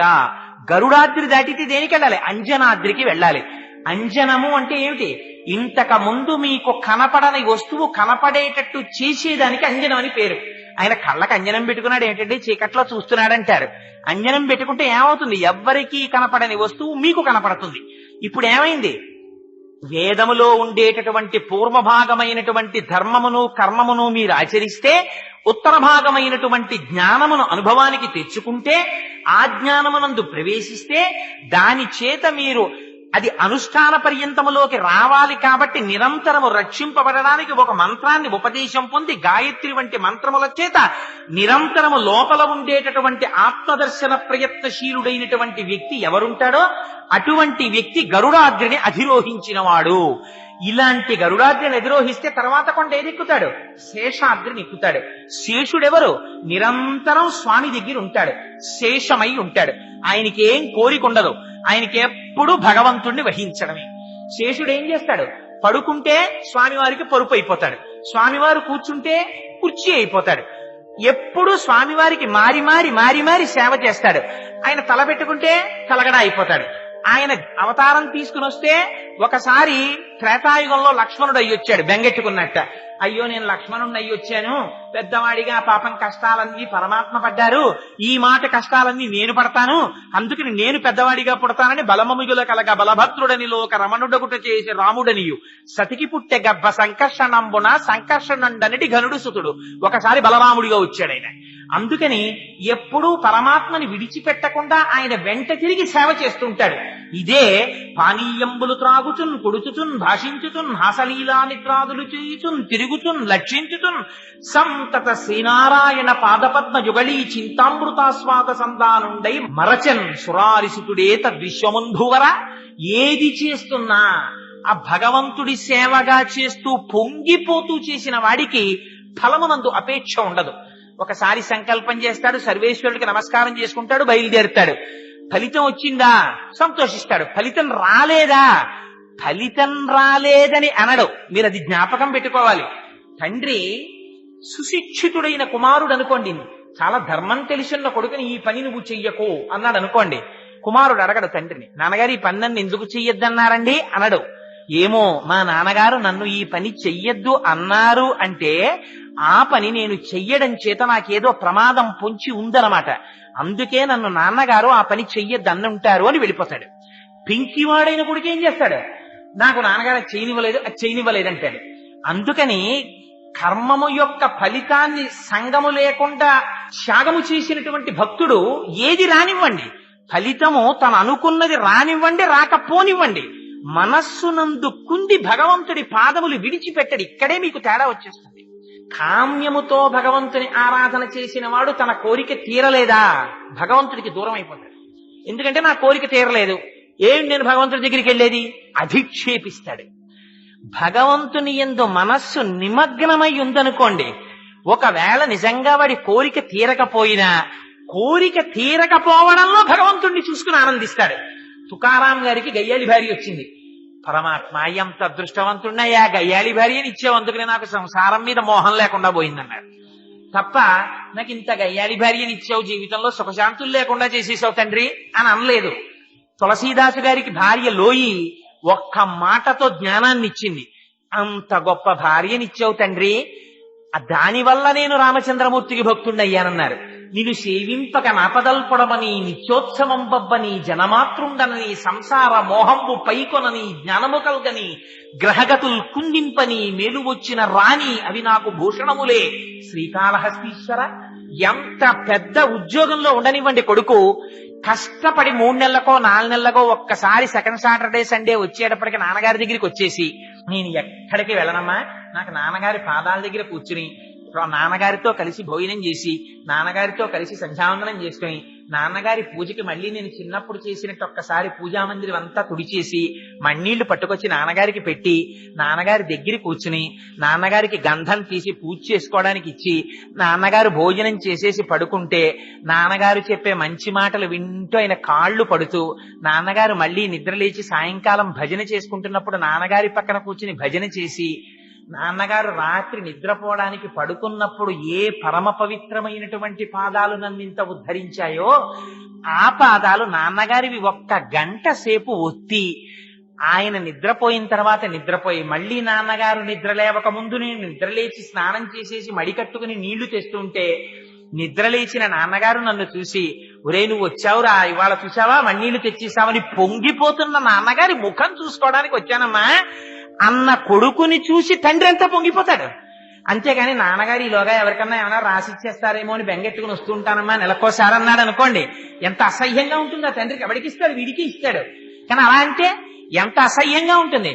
వెంకటాచలానికి వెళ్లి వెంకటేశ్వర స్వామి వారి యొక్క దర్శనం చెయ్యకుండా ఉండలేక, జుట్టు కొంచెం పెద్దదైపోతే స్వామి నిన్ను చూసి ఇన్నాళ్ళు అయిపోయిందా అని తల దువ్వుకుంటున్నప్పుడు అల్లా బెంగొచ్చి 2 రోజులు సెలవులు వచ్చాయని వచ్చేసానండి, ఇదేం పెద్ద టౌకి వేసుకోక్కర్లేదు, వెళ్ళి స్వామి దర్శనం చేసుకుని పొంగిపోయామయ్యా, స్వామి మళ్ళీ నీ దగ్గరికి వచ్చేసానయ్యా అని పొంగిపోయి తిరిగి వచ్చేసారనుకోండి, మీరు చూసుకోవాలా ఆయన చూసుకుంటాడా? నేను చూసుకుంటానన్నాడు ఆయన. ఎవరు నా గురించి తాపత్రయపడుతున్నాడో వాడిని రక్షించుకోవడం నా ధర్మం అన్నాడు. పిల్లవాడికి ఏం తన రక్షణ తను చూసుకోడు, పెరట్లో ఆడుకుంటుంటాడు. వంట చేసుకుంటున్న అమ్మ 10 నిమిషాలకు ఒకసారి వచ్చి బాల్కనీలోంచి పిల్లాడు ఏం చేస్తున్నాడో చూసుకుంటూ ఉంటుంది, అమ్మ వీడు ఎక్కడ పడిపోతాడో అని. రక్షించుకోవడం అమ్మ ధర్మం అయినట్టు, నిద్రపోతున్న అమ్మ నిద్దట్లో కూడా పిల్లవాడిని తడువుకుని తన దగ్గరికి చేర్చుకున్నట్టు, మనం ప్రమత్తతతో ఉన్నా తాను అప్రమత్తుడై తన పాదముల దగ్గరికి తాను లాక్కుంటూనే ఉంటాడు. ఇది దర్శనం.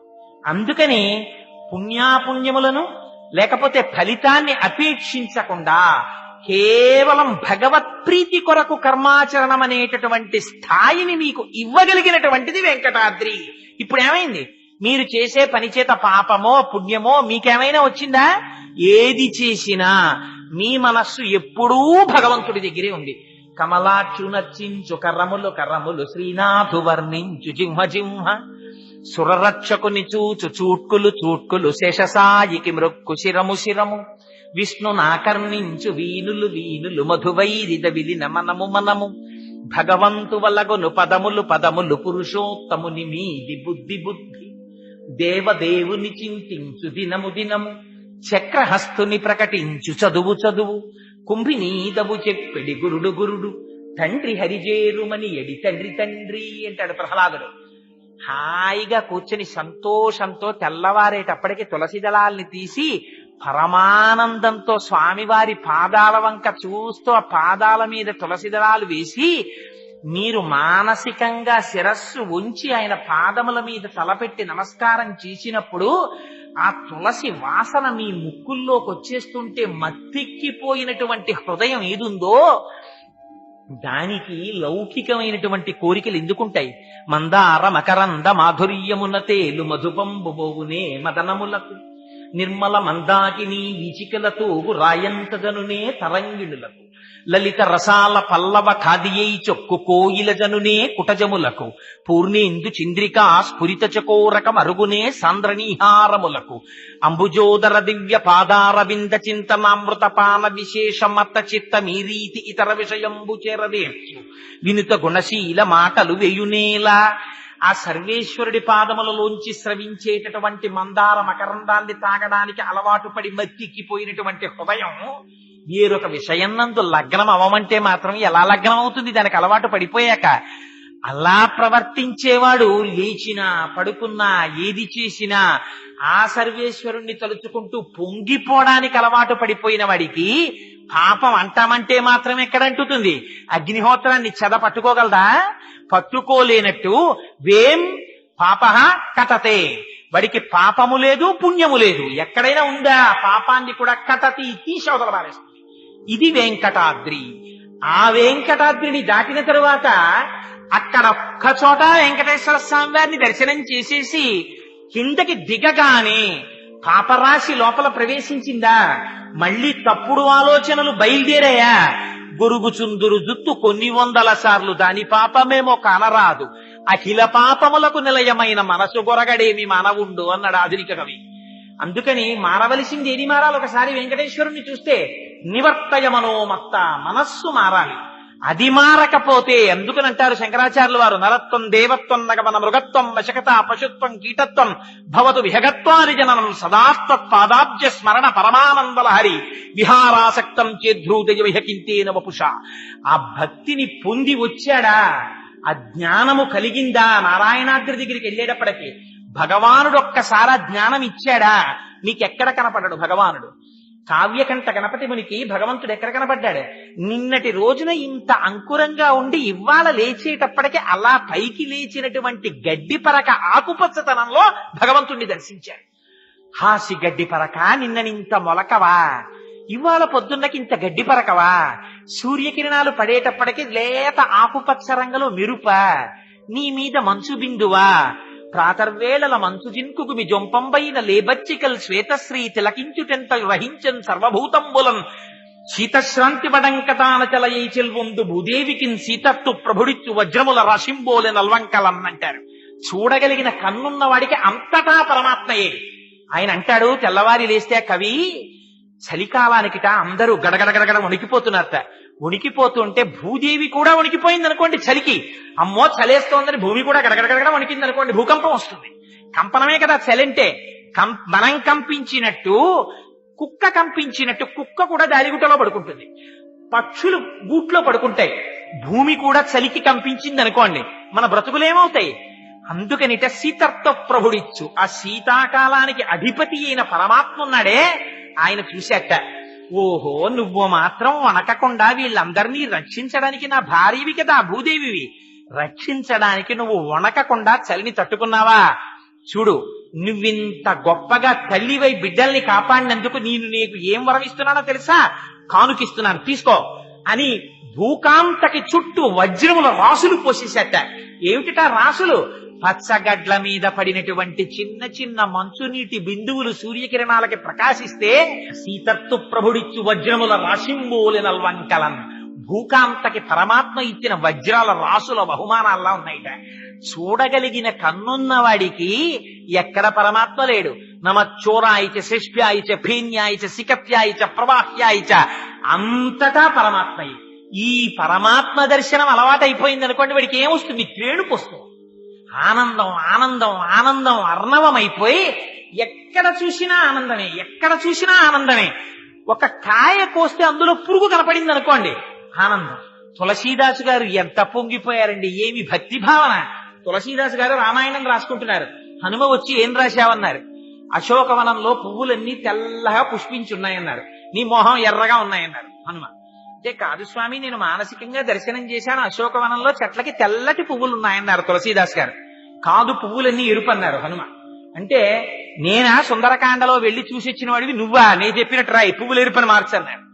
అంటే తులసీదాస్ గారు, అమ్మ బాబోయ్ ఇంతో మనం ఎక్కడ వాదిస్తాం, ప్రత్యక్ష సాక్షినంటాడు అని రామచంద్రమూర్తిని ధ్యానం చేశారు. రామచంద్రమూర్తి ప్రత్యక్షమయ్యారు. హనుమ ఏమిటి నీ ఎల్లరన్నారు? స్వామి అశోకవనంలో పువ్వులు తెల్లగా ఉన్నాయని రామాయణం రాస్తున్నాడు తులసీదాసు. నేను చూసినప్పుడు ఎర్రగా ఉన్నాయి పువ్వులన్నీ అన్నారు.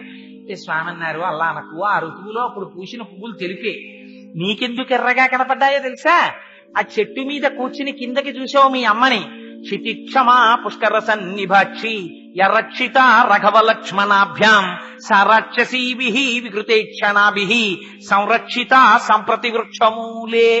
మా అయ్య రామచంద్రమూర్తి భార్య రాక్షసల కాంతల చేత పరివేష్టింపబడి ఒక చెట్టు కింద ఒక్క పట్టుబట్ట కట్టుకుని ఇలా ఉండిపోవడం ఆ 10 నెలల నుంచి.